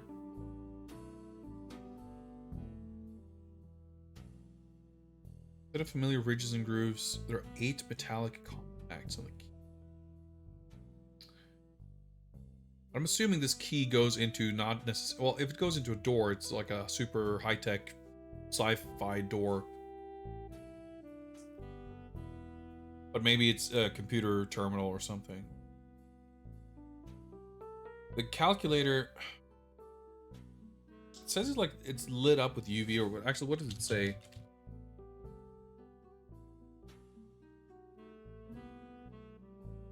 The display shines with a strong ultraviolet. Like, am I meant to illuminate something with this? Or is something going to show up on the display if I'm in the right place? Am I supposed to put something up to the display? Certainly a little bit unclear. I'm shocked at how, like, we haven't game overed in so long. But okay. Let's go back. Let's try to go back to Mayday's room. North.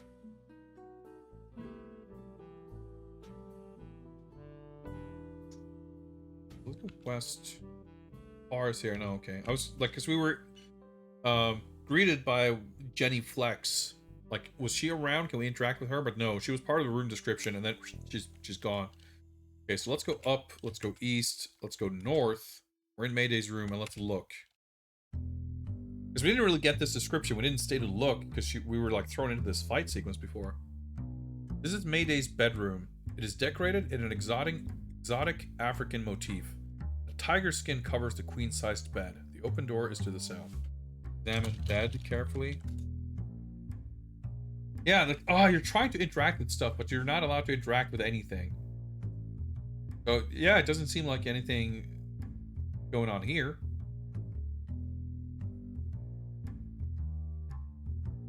Well, I think this is about as far as we're gonna make it. I guess I don't even know what we achieved since I saved last time. Maybe we wait until night or some shit like that, because it's like 2:50 or 8:52, right? Surely you can't just wander around the hallways all night and all morning and the game just continues. The way these games work, you should never be more than 3 moves away from game over at any time. So that would be kind of weird. But yeah, I think what I wanted, as I mentioned before, what I would want to do before wrapping up for tonight, which I'm going to do quite shortly, probably wrapping a little bit early because I'm a little tired and I don't think we're getting much further. It would be nice not to end on like being kind of stuck, but maybe we'll see. But like I said, I wanted to kind of check on the walkthrough, not what's coming ahead, but everything we've done so far to see if I missed something either important or interesting. And if I find something I'm not gonna really act on it, I don't think, but keep that as a like, all right, for next time, because we're gonna continue this on Saturday. So let me quickly look. I have a walkthrough up here.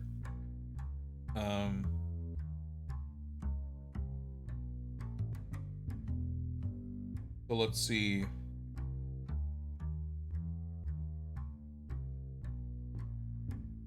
All right, and the opening part seems just about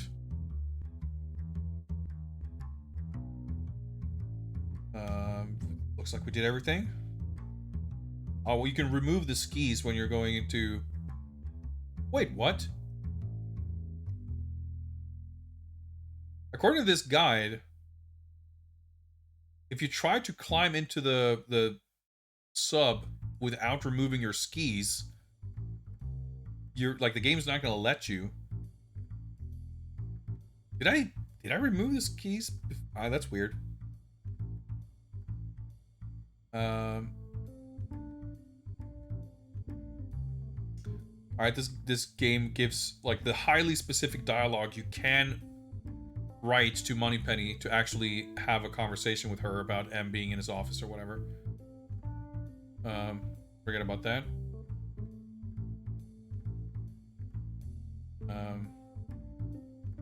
According to this guide, you can give the watch to M. That, I guess, means that we're not going to need it. Get the calculator, wires. Oh my god, okay, you can ask M what the gadgets are for.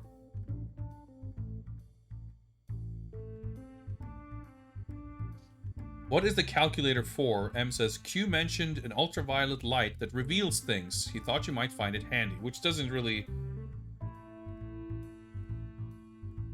change much.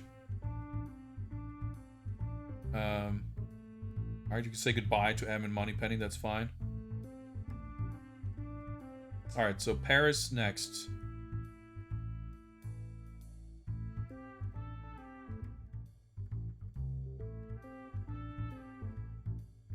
I guess you can, okay, you can read Aubergine's notepad without collecting it. So maybe that would have saved us time and trouble. Yeah, Q just shows up and dumps your shit and then he leaves. He doesn't inform us of anything. Yeah, this guide seems to be pretty thorough about showing stuff off. Like, it mentions... Yeah, it's weird. I don't know how well you can follow this guide. Because in this walkthrough, they're like very thorough about doing everything like in the restaurant, like going to the backstage area, examining the fly rod, picking up the backpack, looking at the backpack, and then jumping, and then still being able to follow. Which doesn't seem to be, I don't know, but the timing aspect and how this stuff works, it's definitely confusing. Yeah, in this guide, they do exactly what I did here. They get in the car, take their sweet time reading all the lore, drops the printout in the car, drive the park, basically, yeah, just driving to the mansion.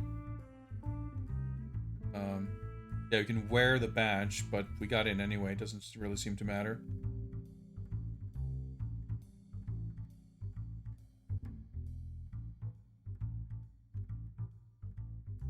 Yeah, in this guide, yeah, it literally, it does exactly what I did, but like, yeah, it says, ask Zoran about horses, and he says, horses are my only passion.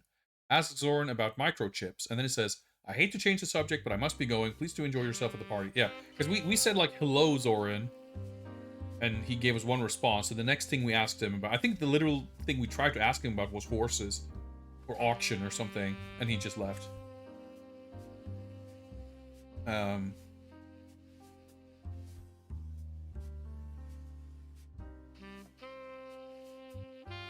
So yeah, in this guide, they go to the stable, listen to the thing. They go to the, they go into Zoran's room. They read the card.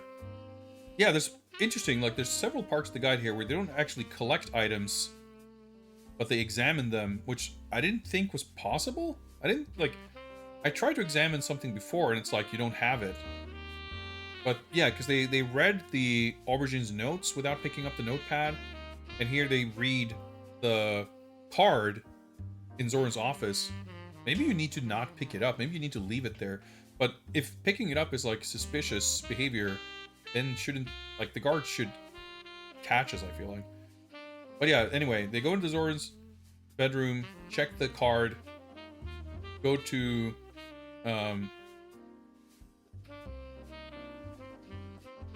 Mayday's room and use the James Bond Dick powers on Mayday, get the key and examine the key, and then they start leaving, and that's it. So we've not missed anything.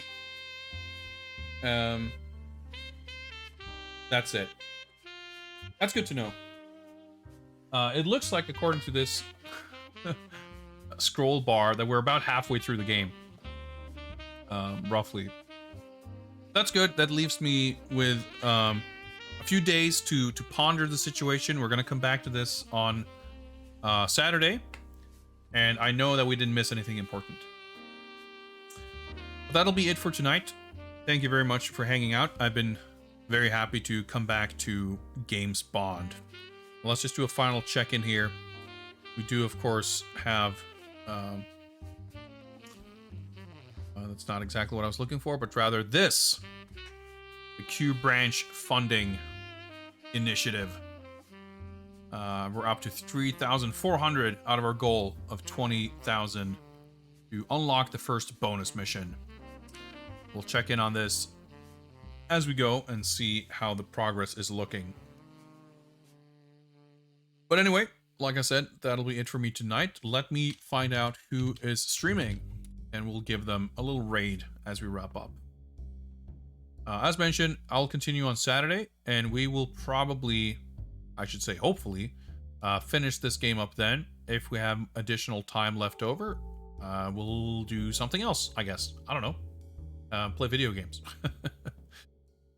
Now let's see what is happening in the world of Twitch.